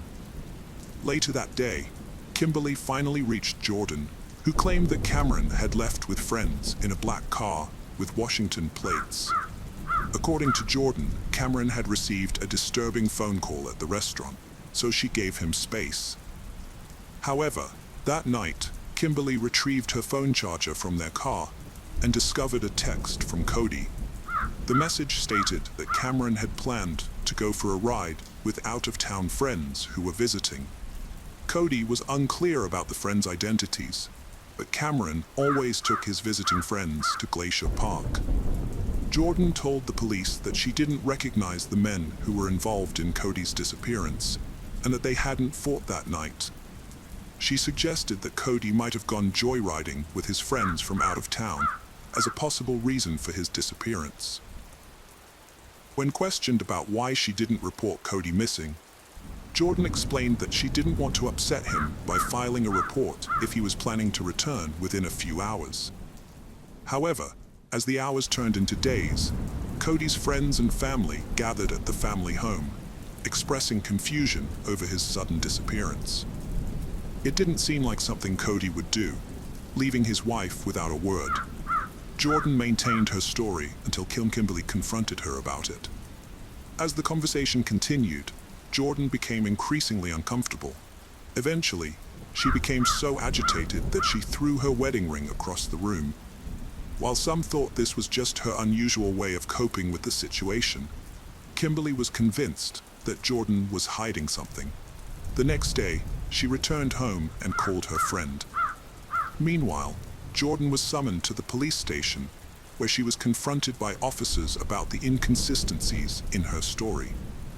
One of the officers said, "Jordan, I've gathered information that contradicts what you're telling me. I've spoken to several people, and it's crucial that I know you're being honest." Jordan responded, "I understand, and I think there's more to the story." Around the same time, Sher Johnson met with the police, armed with Cody's phone records from the day he vanished. She was worried about her son and hoped that the mysterious man Cody had called could provide some clues about his disappearance. However, it turned out that the mysterious caller was simply a friend returning a tool to Cody. The police quickly ruled him out as a suspect because he had a solid alibi. His wife was in labor at the time of Cody's disappearance. With all other leads exhausted, the police refocused their attention on Jordan. It was clear that she was hiding something, but her story didn't quite add up. On July 10th, a crucial breakthrough emerged in the case. An unexpected email arrived from Carmen Tony 607, claiming that Cody was dead and there was no need to continue searching. The message read, "Hello, Jordan. My name is Tony. There is no bother looking for Cody anymore. He is gone." Jordan showed the email to Hannah, remaining expressionless as he relayed the news. According to the email, Cody had supposedly died after falling off a cliff in Glacier National Park while with unknown companions. Hannah was devastated upon reading the message and urged Jordan to report it to the police immediately. Hannah recalled her reaction. "I was freaking out, asking what was going on. I read the email and it said Cody was gone." Jordan didn't show any emotion, didn't even cry. She just handed me the email and I started shaking. I told her to go to the police, and she did, but I was rushing her, saying, "Go, move, what are you doing?" Detective Corey Clark was frustrated that the investigation was ongoing, and an anonymous email hadn't provided the closure they needed. In fact, the email seemed suspiciously convenient, at providing the exact information they'd been searching for and advising them to call off the search. What bothered Clark more than the email's content was Jordan's reaction, or lack thereof. She seemed completely unfazed by the news, which implied her husband's death. Jordan's behavior became even more peculiar when she organized a trip to Glacier National Park with her friends and family to search for Cody. According to Hannah, Jordan was strangely chipper during the entire drive to the park, waving her hand out the window as they went. Despite finding nothing on the first day, they resumed their search on the second day, and it was then that Jordan suddenly claimed to have found Cody's body. Her announcement was met with skepticism. "I think he's down there," she said, leaving Clark wondering why on earth Cody would be in that location. It's baffling that someone would do such a thing. This wall serves a purpose, after all. The autopsy revealed that the victim's head and arms suffered the most damage from the fall. Cody's loved ones were heartbroken over his death, but Jordan felt a sense of relief, according to Hannah. Now that a body had been found, the authorities would finally close the case. However, there was still a major issue. The police had no idea who man Tony 607 was. When Jordan was first questioned about the mysterious message, she directed the police to Tony Stallcup, a fellow car enthusiast and acquaintance of Cody's. Although Tony hadn't seen Cody in several months, he was so worried about him that he gave the police full access to his accounts. The police were unable to find the email address they were looking for, and Jordan and Cody's phone records did not provide much information. As a result, they had to contact Google to obtain the IP address associated with Carmen Tony 607. While waiting for this information, the police re-interviewed Cody's family and friends. During these interviews, Kimberly finally shared with the police Jordan's fragile mental state leading up to her marriage to Cody. She had expressed doubts and fears about marrying him, asking Kimberly multiple times if she should go through with the wedding. Jordan confided in Kimberly about her horror and fear of having sex with Cody, even regretting that Ed had married him and wishing she could undo everything. When Kimberly advised Jordan to be honest with Cody about her feelings, Jordan responded, "I should be happy, but I'm not. If I tell him, it's going to break his heart." 2 days before Cody's disappearance, Jordan typed a disturbing message. "He held me down the other night, and he was in my face." On July 7th, the police discovered another revealing exchange, in which Jordan intended to talk to Cody, but was terrified of his reaction. Jordan went to her friend Kim's house later that day, and recounted her conversation with Cody, which didn't go well. Cody became enraged, and she left to give him space, eventually spending the night at her step-parents' house. When the police learned about this, they became more suspicious of Jordan. Around the same time, they received information from Google that linked the email address CarmenTony67 to her stepfather's computer. Although a brief interview with each member of the Graham family suggested Jordan was behind the email, it wasn't conclusive evidence. However, cell phone records and security cameras painted a clearer picture. The records showed that Cody and Jordan's phones were in the vicinity of Glacier National Park on the night of Cody's disappearance. Security cameras even captured them entering the park at 9:17 p.m. Despite Jordan's initial denial of being with Cody that night, the evidence suggested otherwise. On July 18, 2013, the police brought Jordan in for questioning and presented her with the evidence. She broke down in tears and finally revealed her version of events from July 8th. According to Jordan, she confessed her marital doubts to Cody, leading to a massive argument. Jordan and her friend decided to take a trip to Glacier National Park and went to the Loop Trail. Jordan explained what happened next in her own words.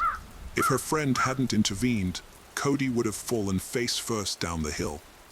The detectives asked her, why did she turn around and push him? Jordan believed it was because her emotions were overwhelming at the time. She felt immense pressure, anger, and every other emotion all at once. The detectives were interested in her comment about a blindfold, as they suspected a connection to a stray scarf found near the crime scene. However, Jordan didn't provide any further information, and it was eventually proven to be unrelated. Jordan claimed that Cody's death was an accident, and that she didn't plan the assault in any way. Jordan explained that she hadn't planned to kill her husband, Cody. The situation escalated, and in the heat of the moment, she pushed him off the bridge. When asked about the incident, Jordan admitted that Cody had turned his back to her, facing the cliff, and she pushed him with both hands. She also confessed to creating a fake identity, Carmen Tony, and sending messages from her stepfather's house. Despite her confession, the police didn't charge Jordan that day, and she walked out of the station a free woman. However, they later arrested her at Cody's funeral on July 22nd, after she was seen texting on her phone, displaying a lack of respect that eroded any remaining sympathy for her. Rumors circulated that Jordan had killed Cody to escape their marriage without the embarrassment of divorce. Her behavior at the funeral, including texting, seemed to confirm these suspicions, implying that she was more concerned about herself than mourning Cody's death. Jordan's motives were called into question, as people wondered if she ever truly loved Cody. She was arrested and charged with first-degree murder and making false statements. After reviewing the evidence, the jury added premeditated first-degree murder to the list of charges. Her trial began on December 9, 2013. From the start, the prosecution aggressively challenged Jordan's story, raising doubts and inconsistencies. They questioned why she lied to Cody's friends and family, and whether she was truly remorseful or innocent. The prosecution's questioning was relentless, and Jordan's situation looked increasingly dire. The testimonies from Cody's loved ones further damaged Jordan's case. portraying her as a heartless wife who murdered her husband to avoid intimacy. Her defense team attempted to argue self-defense, but it seemed unlikely to succeed. Faced with the possibility of a worse outcome, Jordan opted for a plea deal, accepting a 30-year prison sentence without parole in exchange for the prosecution dropping the first-degree murder charge. Before Jordan was sentenced, she tried to withdraw her guilty plea when she learned the prosecution intended to pursue a charge of premeditated first-degree murder, which carried a maximum 50-year sentence. The decision was up to District Judge Donald Malloy, who had to decide whether to accept her original plea or start a new trial. On December 13, 2013, Judge Malloy sentenced Jordan Lynn Graham to 30 years and 5 months in prison.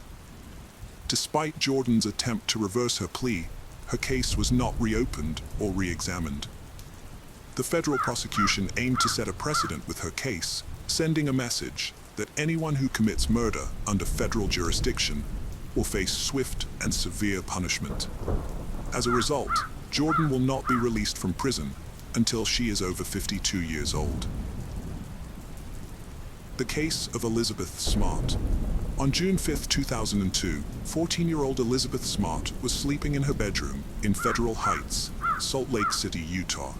She shared the room with her sister Mary Catherine, but their peaceful night was about to take a terrifying turn.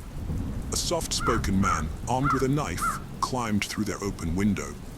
This woke Mary Catherine, who pretended to be asleep, hoping to protect her sister.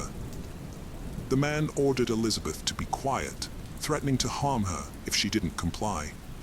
Terrified, Elizabeth put on her shoes and was taken outside.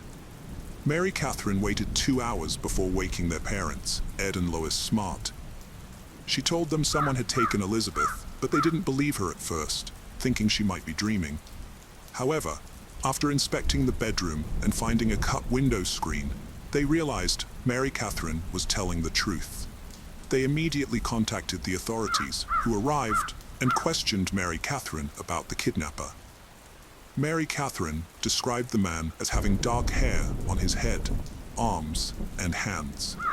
Although he spoke quietly, she recognized his voice as familiar, but couldn't remember where she had heard it before. The police used the Rachel alert system to broadcast information about Elizabeth's abduction to the public, seeking their help in finding her. As part of their investigation, the police looked into people who had toured the Smart family's home, which was for sale at the time. They also searched the family's computer to see if Elizabeth had interacted with anyone suspicious online. The day after the kidnapping, Ed and Lois Smart made a heartfelt appeal on national television, pleading for their daughter's safe return. The police searched all night for the suspicious individual, but couldn't find them, so they ruled out the tip as not credible. Another tip came from a milkman who claimed to have seen a man driving a gray Honda or Nissan on Elizabeth Street around the time of her disappearance.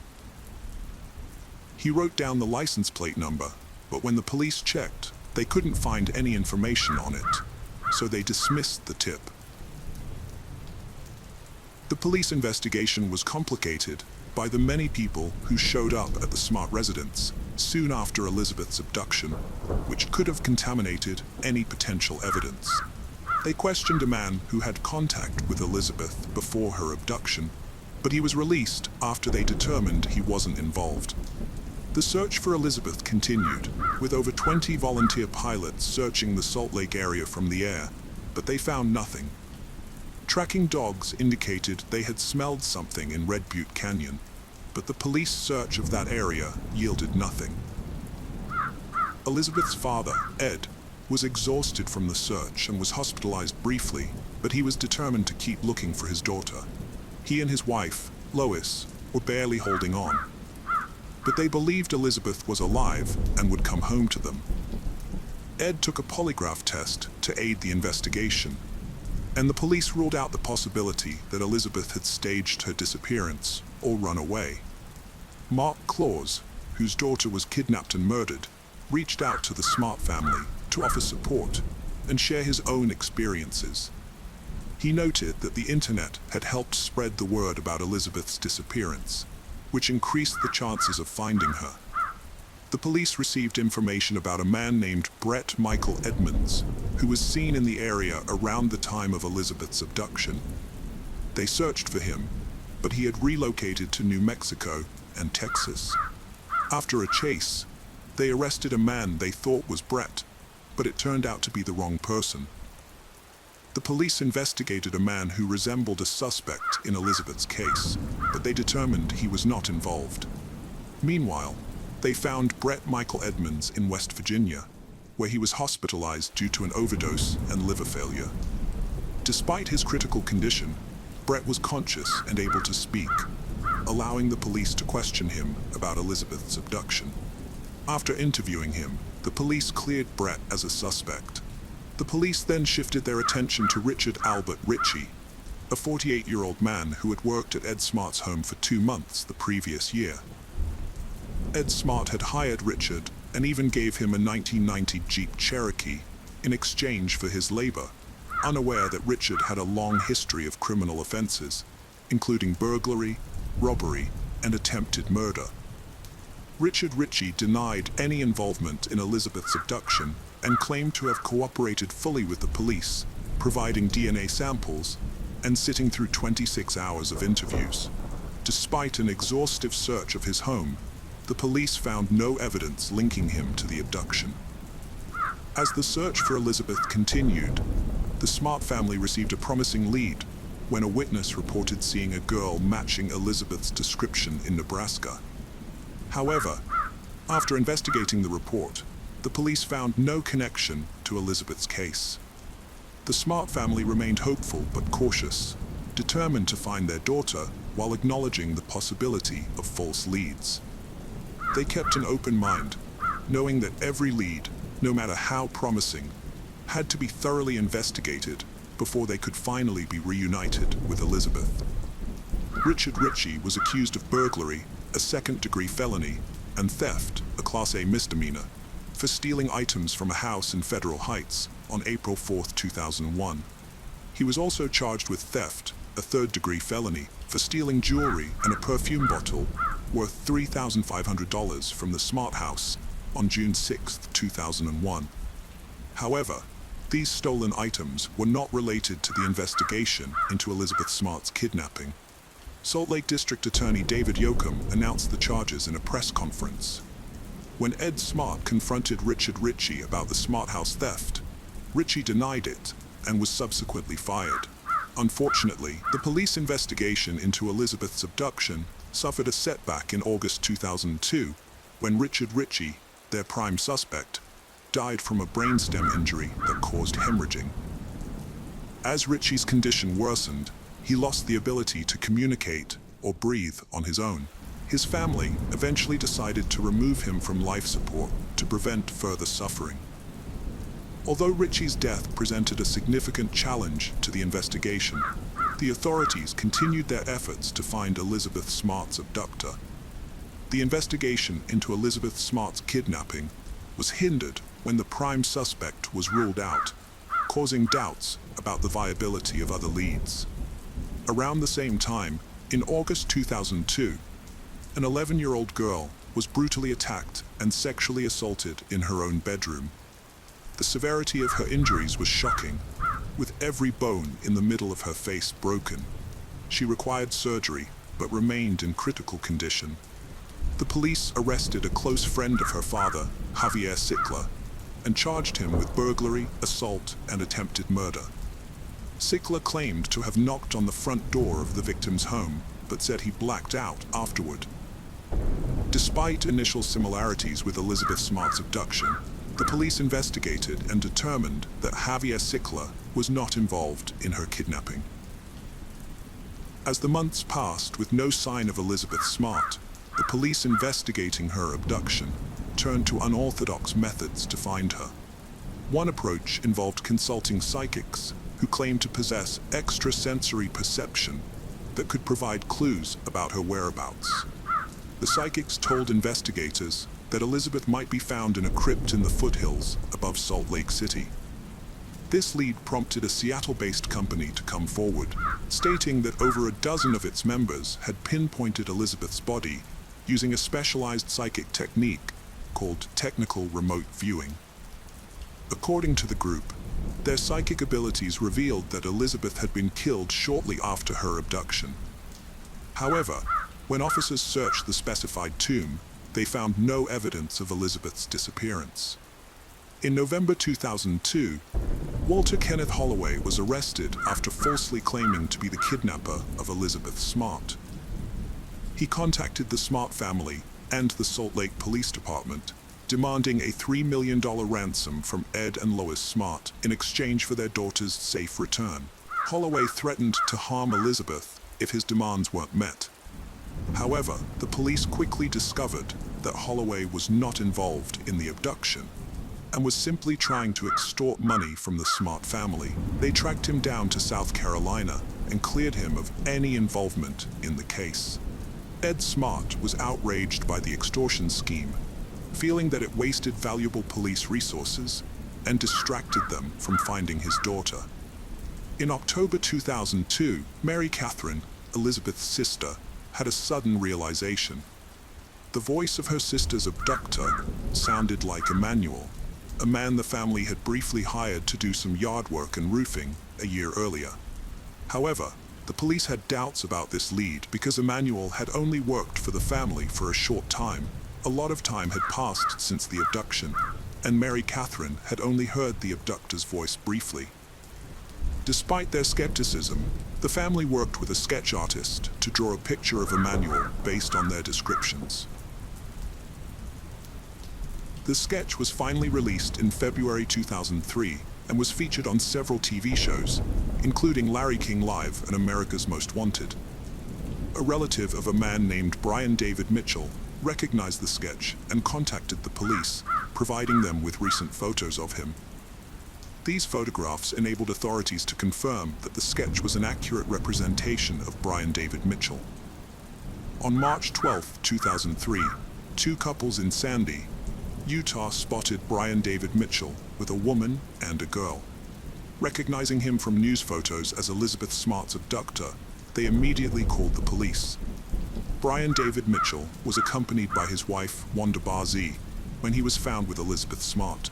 The police were quickly alerted and sent to the scene, where they safely rescued Elizabeth Smart and took Brian David Mitchell and Wanda Barzee into custody.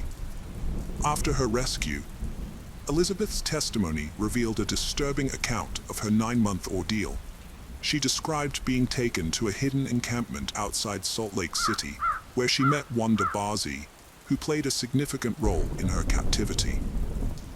The camp was a makeshift shelter surrounded by dense foliage, carefully camouflaged to avoid detection. Elizabeth Smart described Wanda Barzee as initially caring and nurturing, offering comfort and warmth. However, as time passed, Barzee's behavior changed, and she began to exert control over Elizabeth. She forced Elizabeth to follow their unusual religious beliefs, insisting that she pray, read scriptures, and participate in religious rituals.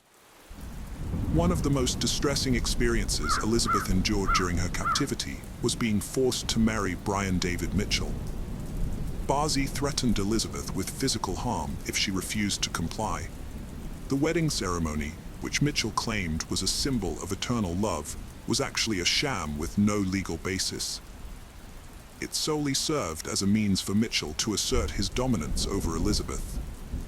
After being forced into a marriage, Brian David Mitchell assaulted Elizabeth.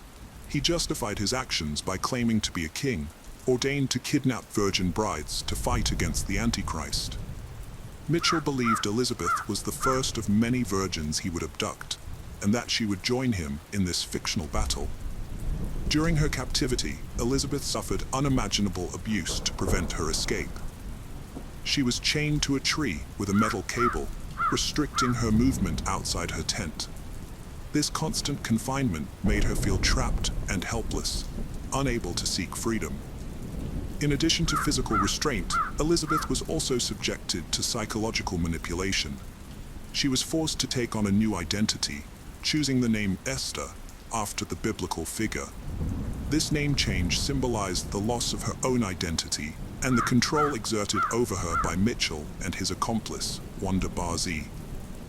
Elizabeth suffered severe trauma during her captivity, particularly due to the frequent and repeated sexual assaults by Brian David Mitchell, which occurred multiple times a day. This abuse left her deeply traumatized and fearful. In addition to the sexual abuse, Elizabeth was forced to look at explicit materials, which further worsened her trauma and feelings of degradation. Moreover, she lived in constant fear of violence and death, as Brian David Mitchell regularly threatened to kill her. This perpetual state of fear and uncertainty amplified the abuse she endured, leaving her feeling utterly overwhelmed and powerless. To gain more control over Elizabeth, Mitchell would often force her to consume alcohol and drugs. He used these substances to reduce her ability to resist him and make her more vulnerable to his control. As a result, Elizabeth was frequently disoriented and helpless, making it easier for her abusers to commit their atrocious acts. After a lengthy legal process, Wanda Barzee admitted to her role in Elizabeth's kidnapping and was sentenced to 15 years in both state and federal prison, with the sentences to be served concurrently. In 2016, her federal sentence was terminated, and she was transferred from a Texas prison to a Utah prison to begin serving her state sentence. When Wanda Barzee was set to be released in September 2018, Elizabeth Smart, who had become a child safety advocate, strongly objected to her release. Elizabeth believed that Barzee still posed a threat to others, as she had never shown remorse for her actions or any signs of rehabilitation. Despite Elizabeth's protests, Wanda Barzee was released from prison. Elizabeth Smart's protest attracted extensive media attention and brought to light the ongoing concerns about the release of convicted criminals from prison. After a lengthy legal battle, Brian David Mitchell was finally sentenced to life in prison for kidnapping Elizabeth. At his sentencing hearing, Elizabeth took the opportunity to confront her kidnapper directly, delivering a powerful and emotional statement. In her statement, Elizabeth described the immense pain and trauma Mitchell had inflicted upon her, explaining that the 9 months she spent in captivity had stolen a part of her life that she could never recover. Despite this horrific experience, Elizabeth demonstrated remarkable resilience and determination, assuring Mitchell that she would go on to live a good life, unperturbed by the darkness he had brought into her world. The case of Brooke Skylar Richardson. In Ohio, the Richardson family, consisting of Kim, Scott, and their children, Jackson and Skylar, seemed like a typical family. Skylar was a cheerleader who struggled with an eating disorder from a young age. Her mother Kim first noticed this when Skylar was 12 years old and refused to buy gum with more than 5 calories. As a flyer on the cheerleading squad, Skylar felt pressured to maintain a certain weight. This obsession with her body image led to a constant fear of gaining weight. During cheerleading season, Skylar started throwing up after meals to control her weight, which only made her issues worse. When the season ended, her struggles intensified. Skylar experienced episodes of binge eating, followed by periods of starvation or extreme dieting. Her parents grew concerned, but Skylar shut down whenever they tried to talk to her about it. They sought professional help from various doctors and therapists, who eventually diagnosed Skylar with body dysmorphia, a condition where she obsessively focused on a perceived flaw in her appearance. In July 2016, Skylar began dating a friend's cousin, but the relationship didn't last long. By January 2017, she had moved on to a new boyfriend, Brandon, and seemed genuinely happy and healthy. Her parents noticed her weight gain and thought her eating disorder was under control. In February, Skylar picked out her prom dress, a tightly fitted gown that required her to be laced into it. During a family vacation in mid-March, she wore a 2-piece bathing suit and looked wonderful.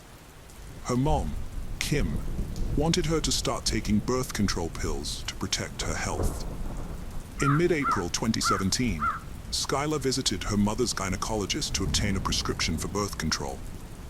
However, during the visit, the doctor informed Skylar that she was approximately 8 months pregnant.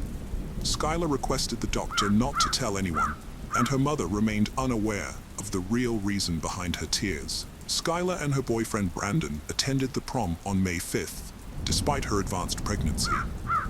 2 months later, on July 14th, 2017, the police showed up at the Richardson home. They informed Skylar's parents, Kim and Scott, that they needed to speak to the teenager about something she may have witnessed.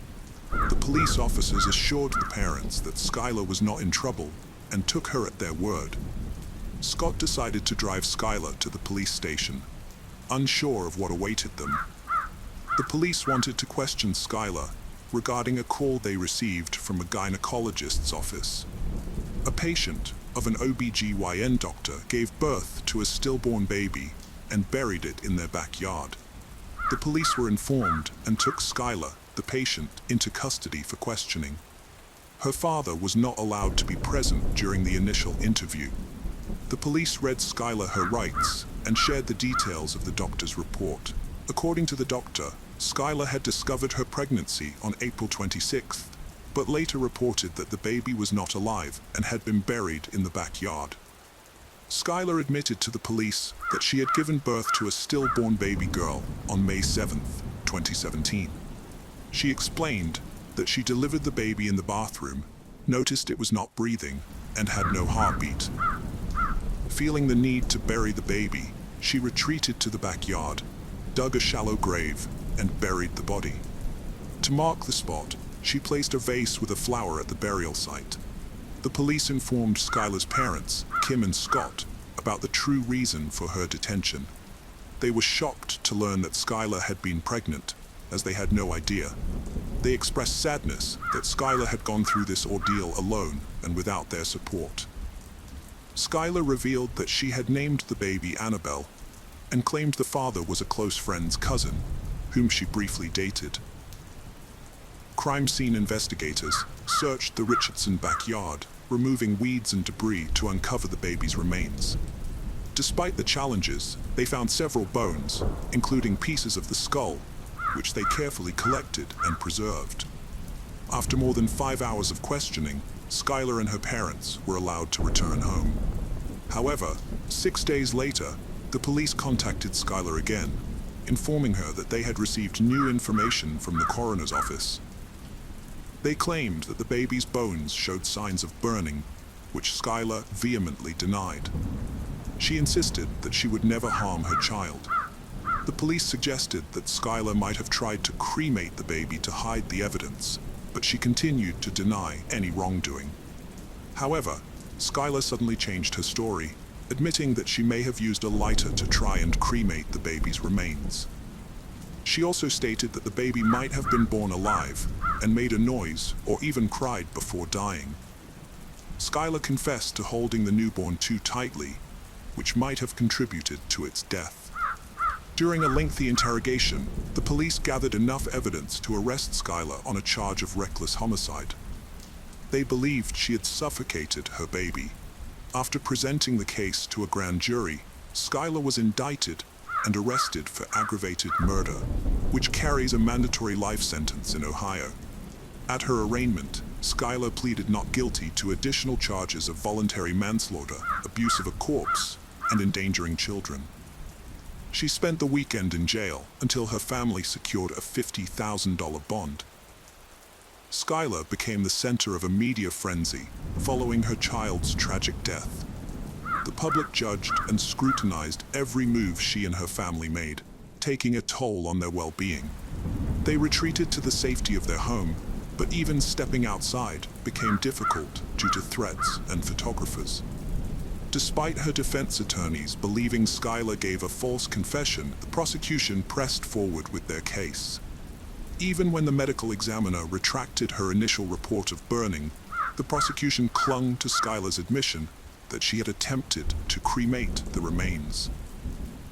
Throughout this period, Skylar's family endured immense stress and fear. The public scrutiny and threats made their lives unbearable, and they struggled to navigate a world under constant scrutiny. Skylar's defense attorneys worked tirelessly to defend her against the charges. Skylar's family raised the $50,000 bail, but as a condition of her release, she was ordered to wear an ankle bracelet. She remained confined to her home, avoiding public appearances. Over 12 months, Skylar's life took a different path. Her university plans were put on hold as she awaited trial for her baby's murder. The charges were serious, and the defense filed a motion to move the trial to a different county, but it was denied. Skylar faced the trial in the original jurisdiction, grappling with the emotional and psychological impact of the allegations and her isolation. Spending time with her dogs provided comfort and companionship as she awaited her trial. Her family stood by her, believing in her innocence and hoping the truth would come to light. Despite the challenges, Skylar remained determined to fight for her freedom. In July 2019, the state offered a plea deal. If Skylar pleaded guilty to the remaining charges, they would withdraw the aggravated murder charge. Skylar's parents were conflicted about the decision, but after careful consideration, Skylar turned down the plea deal. This decision terrified her parents, who wondered if she made the right choice, but they knew it was her decision, not theirs. Skylar went on trial on September 3, 2019 for the murder of her newborn baby girl. The prosecution presented as evidence a text message Skylar sent to her mother shortly after giving birth, saying she was happy and excited that her belly had returned to its normal size. They claimed this showed Skylar was relieved to be rid of her baby. The prosecution alleged that Skylar sent more texts to her mother and boyfriend within 24 hours of the baby's death, conveying her excitement and happiness. They pointed to phrases like, "I'm so excited," and "I feel so much better this morning," as proof of her guilt. The state believed Skylar was thrilled about the baby's death and attempted to hide her guilt. The prosecution also claimed Skylar had no intention of keeping her baby and presented evidence that she had searched online for ways to get rid of the baby. They alleged that Skylar's mother had threatened that her life would end if she became pregnant, which instilled fear in Skylar. On the third day of the trial, a doctor testified that the baby's death was a violent homicide, but admitted she couldn't determine when the baby's skull fractures occurred. The defense challenged the doctor's findings, suggesting she may have been biased. The defense also questioned the doctor's methods, pointing out that she didn't examine the remains under a microscope or consult with an obstetrician. Another doctor, a fetal medicine specialist, testified that it was unlikely the baby was stillborn, citing Skylar's admission that she felt the baby moving inside her. The prosecution's case included shocking evidence, including images of the deceased baby's remains, which visibly affected Skylar during the trial. Skylar's reaction to seeing pictures of her baby's remains was to stare straight ahead, avoiding eye contact. This stoic behavior contrasted with her emotional response the previous day when the judge entered the room. Skylar's defense attorneys argued that her life was far from perfect, even before the murder accusation. They claimed the prosecution's evidence was incomplete and misleading, and some texts were taken out of context. They emphasized that Skylar's frequent use of certain language did not prove she murdered her daughter. The defense highlighted Skylar's mental health struggles, particularly her long battle with an eating disorder. They presented evidence of her regular visits to a psychologist and nutritionist, along with pictures showing her varying weights and appearances. They argued that despite her physical state, Skylar tried to comfort and care for the lifeless body after giving birth. Skylar's attorney explained that she intended to tell her family about the pregnancy, but never had the chance. According to her doctor, she had 8 to 10 weeks before delivery and planned to attend prom and graduate before telling her mother, whom she knew would be unsupportive. An obstetrician testified that the baby was stillborn, and Skylar's description of the baby's appearance suggested it was not a healthy newborn. The doctor pointed out that Skylar only gained 15 pounds during pregnancy, possibly restricting the baby's development due to her eating disorder. The defense aimed to cast doubt on Skylar's statements to the police, suggesting she only told them what they wanted to hear. They argued that other factors may have contributed to the baby's death, and Skylar did not harm the baby. Skylar Richardson's trial lasted for 1 week, after which the jury deliberated for just 4 hours before returning a verdict.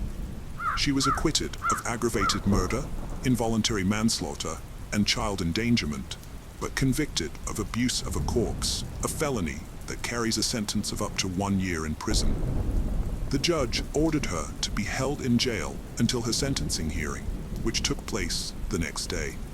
During the sentencing hearing, Skylar apologized for her actions and acknowledged the harm she had caused. The judge strongly admonished her for her role in the tragic loss of her baby, believing that if she had made better decisions during her pregnancy, her child would still be alive today. The judge sentenced her to 3 years probation for abuse of a corpse, emphasizing that her actions were morally reprehensible and illegal. In November 2020, a judge granted her request to terminate her probation 2 years early, acknowledging her progress and agreeing that she no longer required supervision.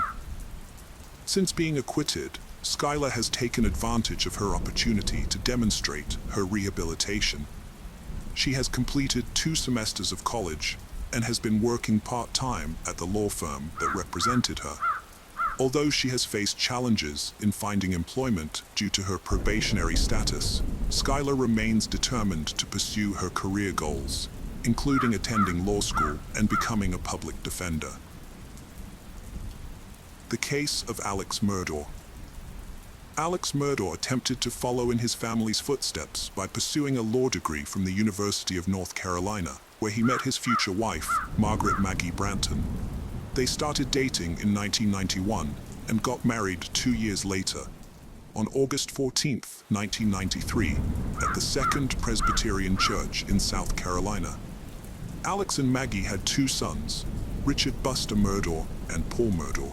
Alex joined his family's law firm, PMPD, as a personal injury attorney, aiming to continue his family's legacy.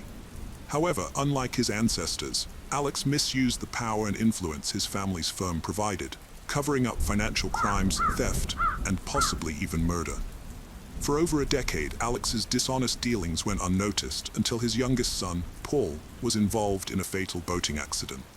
This incident was the latest in a series of suspicious deaths surrounding the Murdaugh family, leading people to speculate that these accidents were not coincidental and were instead part of a larger cover-up, given the family's history and resources. Here's what happened on February 23, 2019. Paul Murdaugh, fresh out of high school, took his family's boat to Pucas Island for a party with friends. The group, including his girlfriend Morgan Dowie, Anthony Cook, and Miley Allman, wanted an unsupervised night of fun. They planned a house party and oyster roast on the island. To make the night complete, Paul used his older brother's ID to buy beer and hard liquor. They left the Murdaugh River House around 7 p.m. and continued partying until midnight. Feeling restless, Paul suggested driving the boat to downtown Beaufort, where he and his friend Connor had 2 rounds of shots at around 1 a.m. As they headed back to the boat, a surveillance camera caught a tender moment between Anthony and Mallory. Paul, who was heavily intoxicated, started acting strangely on a boat ride with friends. At 1:15 a.m., the group got back on the water, but things quickly spiraled out of control. Paul drove the boat in circles, showing signs of intoxication, and got into an argument with the others. Anthony wanted to get out on a nearby rock, but Paul refused. GPS footage later showed that the boat's speed increased at some point. Although Paul denied deliberately speeding up, he was in control of the wheel. The boat crashed into Arroyo Creek Bridge at 2:20 a.m., throwing Mallory into the water. The others were severely injured. Connor broke his jaw, and Morgan's hand was badly hurt. Connor called 911, and help arrived soon after. When the deputy sheriff arrived, he saw blood in the main compartment and a large split in the hull from the impact. All the teenagers involved were extremely drunk, and everyone except Anthony required hospital treatment. Paul refused treatment despite being extremely agitated and having a blood alcohol level of 0.243, significantly higher than the legal limit. The search for Mallory's body took 8 days, and she was found to have died from a combination of blunt force trauma to the head and drowning. Despite multiple eyewitnesses stating that Paul was out of control while driving the boat, he was not arrested or charged. This led to rumors that Alex Murdaugh had used his influence to protect his son from justice. In March 2019, the Murdaugh family was served with a wrongful death lawsuit. Mallory's family alleged that Paul's mother, Maggie, was aware that her son was drunk when they went boating and that Buster had helped them obtain fake IDs to buy alcohol. Paul was finally charged with 3 felonies on April 18, 2019, but he never made it to court because he died before his trial. A series of mysterious deaths have been linked to the Murdaugh family. One incident involved Stephen Smith, a gay teenager, who was found dead on July 8, 2015. His official cause of death was blunt force trauma to the head, and it was initially ruled a hit-and-run incident with no suspect arrested. However, Stephen's mother believed he was the victim of a hate crime. There were rumors that Stephen was in a relationship with Alex Murdaugh's oldest son, Buster, and that Buster might have been involved in Stephen's death. Gloria Satterfield, the Murdaugh family's longtime housekeeper, died on February 26, 2018, due to complications from a severe head injury. Alex Murdaugh claimed that his dogs had caused her to trip and fall, but there was no autopsy to confirm this account. The case was reopened on March 22, 2023, and it was revealed that Gloria's death was actually a murder, although no suspects have been named. Alex Murdaugh's family was involved in a wrongful death lawsuit after his housekeeper, Gloria Satterfield, died in 2018. The lawsuit resulted in a $4.3 million insurance policy settlement, but the money never reached Satterfield's sons. Instead, Murdaugh allegedly conspired with his friend Corey Fleming, a lawyer and godfather to one of Murdaugh's sons, to steal the payout. The money was diverted to Murdaugh's bank account, and the Satterfield family was never notified. Satterfield's sons filed a new civil lawsuit against Murdaugh in September 2021. On the same day, state investigators opened a criminal investigation into Satterfield's death, citing inconsistencies in the coroner's report. The Satterfield family allowed authorities to exhume Satterfield's body for further investigation. Meanwhile, Murdaugh was facing numerous financial and embezzlement charges. He was allegedly involved in a money laundering and painkiller ring with his distant cousin Curtis Smith, which lasted from 2013 to 2021.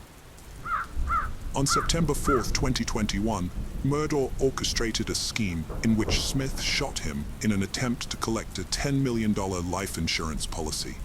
However, the bullet only caused superficial injuries, and Murdaugh was able to call 911 himself. Days later, Murdaugh confessed to the scheme and was charged with insurance fraud, conspiracy to commit insurance fraud, and filing a false police report. He surrendered himself and was taken into custody. 2 days later, he announced his resignation from his family's law firm and entered rehab. However, it was soon revealed that Murdaugh had misappropriated $792,000 from his law firm.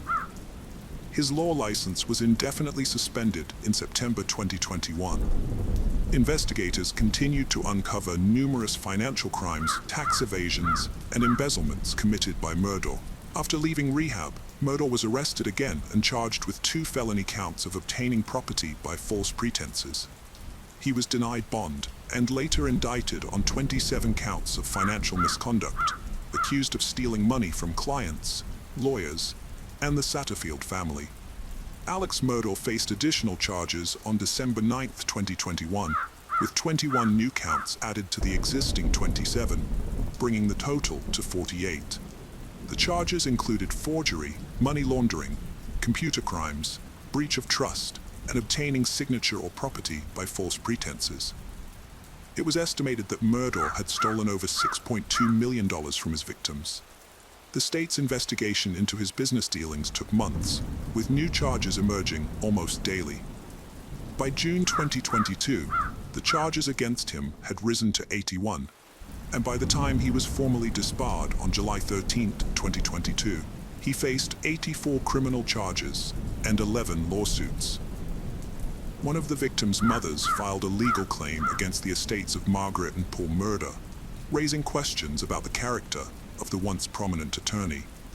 Could he be hiding something even more sinister, such as the murder of his wife and son? What could have been his motive? The South Carolina Law Enforcement Division, SLAD, revisited the double murder case, considering new information gathered during the investigation into Murdo's financial crimes. They discovered that Alex and Maggie Murdo's marriage was troubled, and Maggie was living apart from her husband at their beach home on Edisto Island. Maggie's sister, Marion Proctor, told law enforcement that Maggie had not planned to see Alex on the night of the murders. Alex had asked Maggie to meet him at the family's hunting lodge, where she and her younger son were later found shot dead near the dog kennels. Alex claimed to have taken a long nap before leaving to visit his ailing mother, who suffered from dementia. He stated that he was away for 45 minutes to an hour and a half and found his wife and son dead upon his return. However, law enforcement suspected that Alex's timeline was questionable and lacked a clear motive for the murders.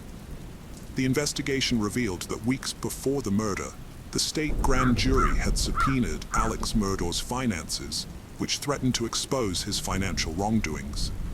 Additionally, his law firm had discovered his misappropriation of company funds, and he was confronted about it on June 7, 2021, the day of the murder.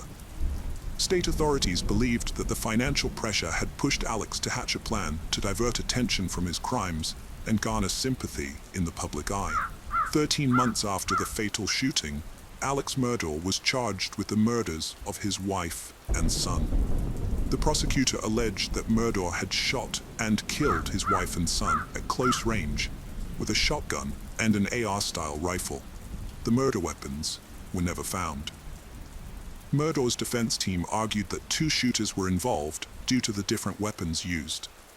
Expert witness testimony suggested that the shooter was likely between 5'2" and 5'4" tall, which ruled out Alex Murdo as a suspect due to his 6'4" height.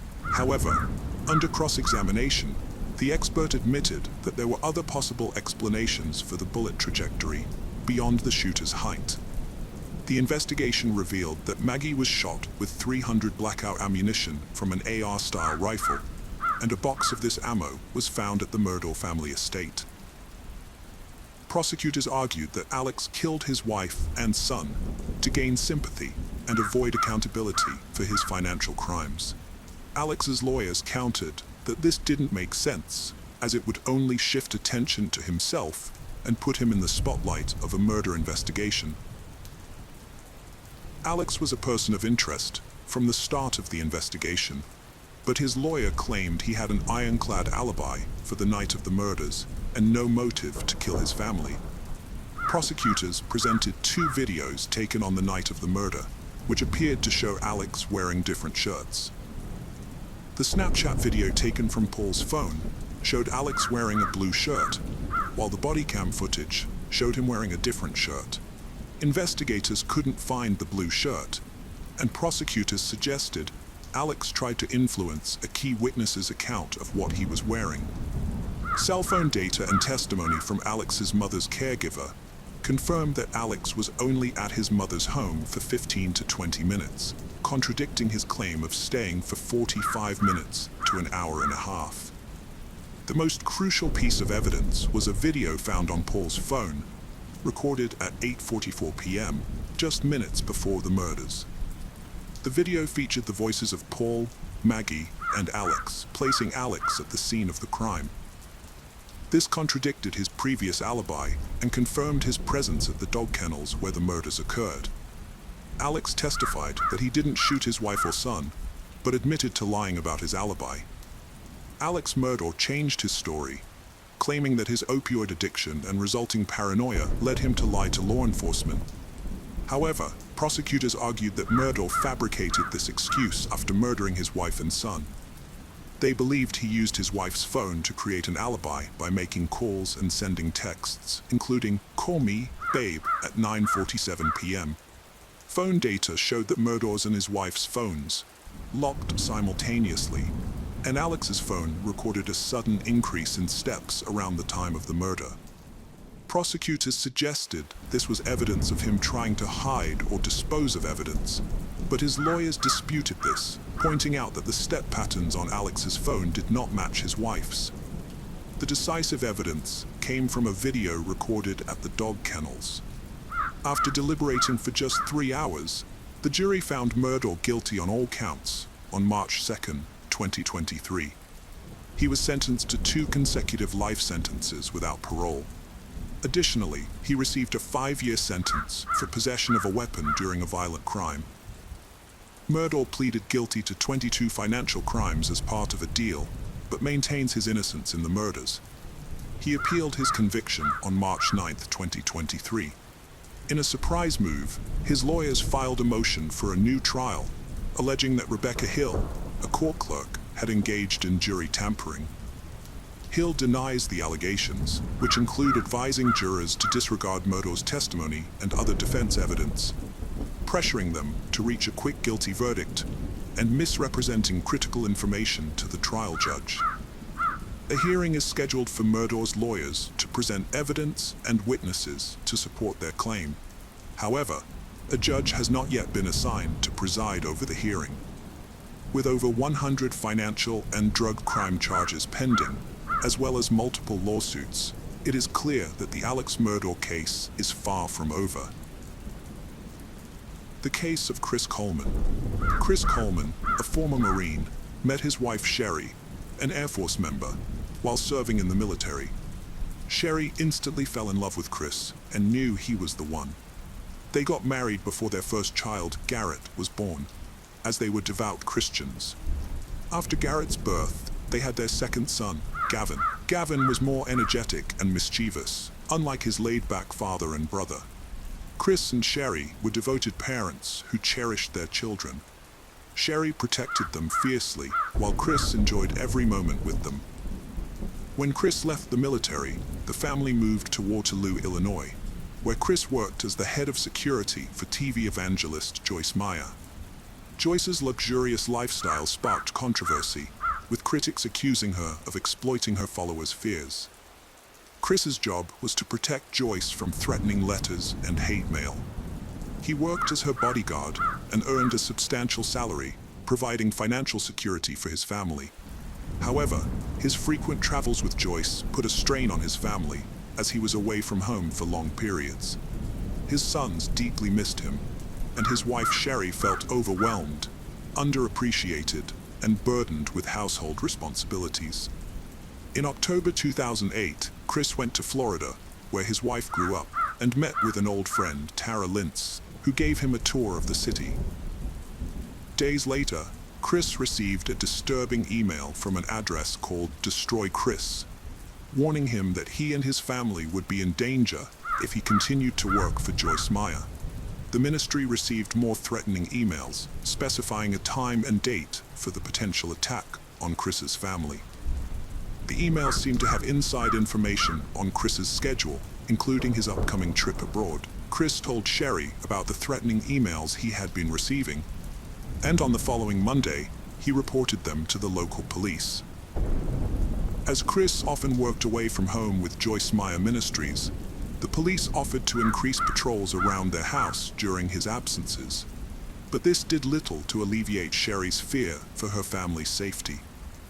Sherry's concern was so great that she once asked a friend to stay with her while Chris was away, as she didn't feel comfortable being alone in the house. She emphasized that she would do whatever it took to keep her family safe. 2 months into the threats, the Colemans received a disturbing, hand-delivered letter demanding that Chris publicly renounce his faith or face severe consequences. The letter's ominous tone left Sherry genuinely fearful for her family's safety. The threat had a profound impact on Sherry, and her fear grew daily. To respond to the threat, Chris and Sherry took extra precautions to protect their family, including installing surveillance cameras around their home, which captured footage of the surrounding area and sent it to a screen in their basement office. Chris hoped the cameras would help identify the person behind the threats. After the cameras were installed, the threats suddenly stopped and life returned to normal for the family. For a few months, everything seemed fine. However, in April 2009, the family received another disturbing letter warning that Sherry's worst fears were about to come true. Chris was deeply disturbed by the letter's ominous tone. After reviewing the security footage, Chris was shocked to see a mysterious silhouette. Although the figure's identity remained unknown, its presence reignited Chris's concerns for his family's safety. The renewed sense of fear led to increased police efforts to protect the Coleman family.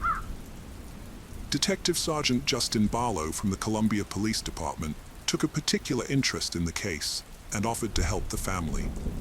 He set up video cameras to monitor the Coleman's driveway, but unfortunately, they did not catch the person behind the threats.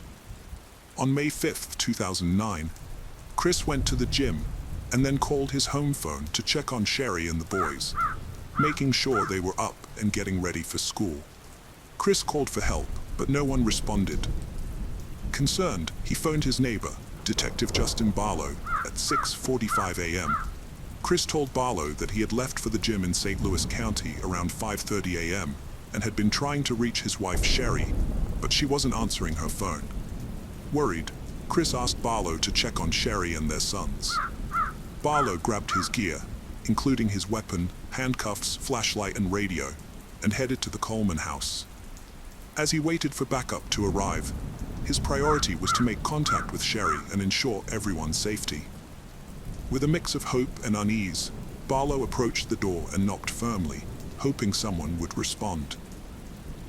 When Detective Justin Barlow arrived at the Coleman home, the eerie silence and darkness made him feel uneasy. The lack of movement and lights inside the house heightened his sense of unease. Minutes later, a patrol vehicle arrived with another officer to assist him. The second officer went to the back of the house to try to see or communicate with Sherry or the boys through a window or door. Instead, he found signs of forced entry into the basement, which immediately grabbed Detective Barlow's attention. He became deeply concerned for Sherry Garrett and Gavin's safety. Detective Barlow and the second officer decided to enter the house through the basement, announcing their presence as they went. But they received no response. During their thorough search of the basement, they found a disconnected video cable at the computer desk. This discovery led them to believe that the camera's digital video recorder was missing. Detective Justin Barlow and the second officer searched the Coleman home from the basement up, noticing a strong smell of aerosol spray paint that grew stronger as they climbed the stairs. On the main level, they found the walls painted with derogatory messages targeting Chris, Sherry, and their sons. 13 minutes after Chris called the detective, Chris returned home from the gym and was told to wait outside while the officers searched the house.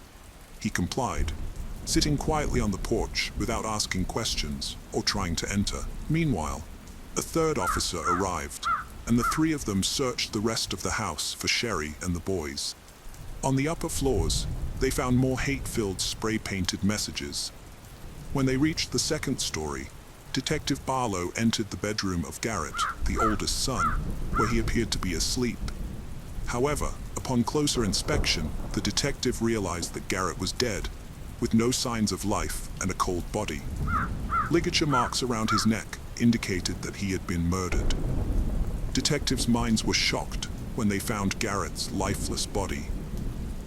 Next door, the second officer entered to check on Gavin and was horrified to discover the boy was also dead, strangled with ligature marks around his neck, just like his brother. The gruesome scene was made even more disturbing by an obscene message spray-painted on the bedsheets. In the master bedroom, the third officer found Sherry's lifeless body on the bed, her hair covering her face. It was clear she had been murdered. As the officer examined the room, he noticed Sherry's body had several bruises, indicating she had fought back and tried to defend herself and her sons. After discovering the bodies of Sherry, Garrett, and Gavin, detectives, including Justin Barlow, heard Chris enter the house, having waited outside for news about his family. Detective Barlow took Chris outside to give him some privacy to process the news. However, as the reality of the situation sank in, Chris's reaction was intense. He felt sick, collapsed, and curled up into a fetal position, unable to contain his emotions. The shock of the brutal murders was too much for him to comprehend. Chris was in disbelief that his family had been taken away in such a violent manner. In desperation, he tried to reach out to his father, Ronald, telling him that something had happened to Sherry and the boys. Ronald immediately realized that Chris was in shock upon receiving the news. Ronald was stunned by the tragedy that had befallen his family. The shocking news of the murders of Sherry, Garrett, and Gavin spread quickly throughout the community of Waterloo, Illinois, where the Coleman family lived. As the neighbors learned of the tragedy, they were left devastated and terrified. Chris expressed remorse for leaving his family alone to go to the gym, but when asked if he had any idea who might have committed the crime, he claimed to have no clue. Nevertheless, Detective Barlow noticed several suspicious behaviors during the interview. One red flag was Chris's lack of curiosity about the details of his family's murder, which seemed unusual given the gravity of the situation. The detective noticed Chris trying to hide scratches on his arms during the interview, even using a blanket to conceal them despite the warm temperature. The scratches were suspicious because they suggested Chris had been in a physical struggle, similar to Sherry's fight with her killer. When asked about the scratches, Chris claimed they came from installing a satellite dish the day before. He denied having an affair during the police interview, but did admit to a close friendship with Tara, a cocktail waitress and high school friend of his wife's who lived in Florida.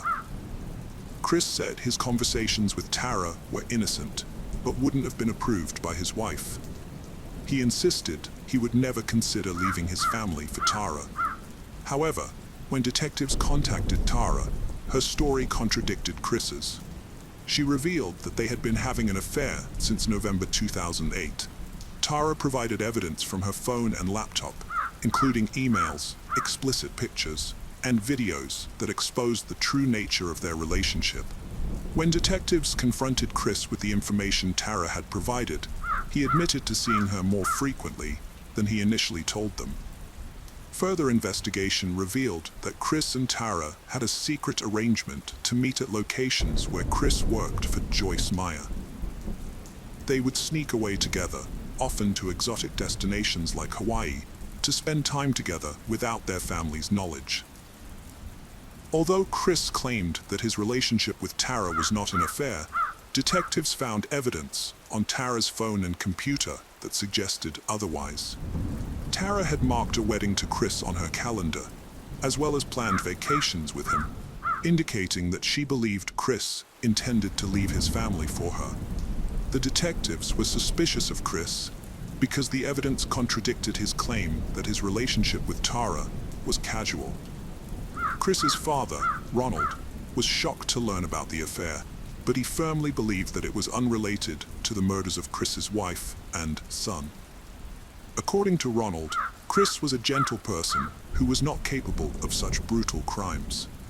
Ronald described Chris as a quiet individual who showed no signs of violence. However, the detectives thought that Chris's affair with Tara was a strong motive for the murders. Despite this, their initial investigation did not find enough evidence to charge Chris with the crime. After being questioned for 6 hours, Chris was released without being charged. Tara became a person of interest in the investigation, but she was eventually cleared as a suspect when it was discovered that she was in Florida on the morning of May 5, 2009, when the murders occurred. The Coleman family murders led to one of the largest murder investigations in Illinois history. A special team of 25 detectives was formed to catch the person who killed the Coleman family. They worked extremely long hours, often 20 hours a day, for 15 days straight, calling in experts to help with the case. One of their main goals was to find out who sent the hateful emails to Chris Coleman. They carefully looked at every threatening email sent to Joyce Meyer Ministries over the past year, which led them to investigate leads all over the country. The team tracked down and talked to every person who sent threatening emails, but none of them seemed to be responsible for the murder. A team of computer experts was then brought in to help investigate the crime. The detectives hoped they could find some digital evidence related to the murder. The computer experts started by looking at the email account Diris. They found that the email address was created on November 14, 2008, just a few days before the first threatening email was sent.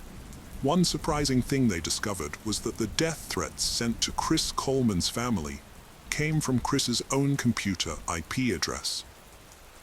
The detectives thoroughly examined the spray-painted messages at the crime scene and compared them to Christopher Coleman's handwriting to gather evidence. They took photos of the messages and collected handwriting samples from Coleman, which were then sent to a specialist for analysis. The expert's comparison of the two samples revealed a match, indicating that Christopher Coleman had written the messages on his home's walls on the day of the murders. Further analysis identified the specific brand and color of spray paint used, Rust-Oleum Candy Apple Red. After learning that Chris Coleman had bought something from a hardware store just days before his family's murder, a detective contacted the store's manager. The manager confirmed the purchase and revealed that Chris had bought Rust-Oleum Candy Apple Red spray paint, the same type found at the crime scene. This discovery was crucial because it established a link between Chris and the murder. The timeline of the murder was also important. Chris initially claimed to have left his house around 5:45 a.m. on May 5, 2009, but the medical examiner determined that the murders occurred around 3 a.m., which meant Chris was at home when his family was killed. 2 weeks after the bodies were found, Chris Coleman was arrested and charged with 3 counts of first-degree murder. The prosecution argued that Chris's motivations were greed, selfishness, and narcissism, and that he wanted a fresh start, but his family was standing in the way. In April 2011, Chris Coleman stood trial for the murders of his wife, Sherry, and their 2 sons, Garrett and Gavin. The prosecution argued that Chris killed his family to be with another woman, Tara, as he would lose his well-paying job with Joyce Meyer Ministries if he divorced Sherry, since the organization does not condone divorce. Chris's defense attorney claimed that an intruder entered the Coleman's home on May 5, 2009, and committed the murders. However, 2 years later, on the anniversary of the murders, Chris was found guilty and sentenced to life in prison without parole, despite being eligible for a death sentence. The judge's decision was influenced by the recent repeal of the death penalty in Illinois, which would take effect a few months later. Sherry's loved ones wanted to keep her, Garrett, and Gavin's memory alive and decided to raise funds for victims of domestic violence, a cause close to their hearts.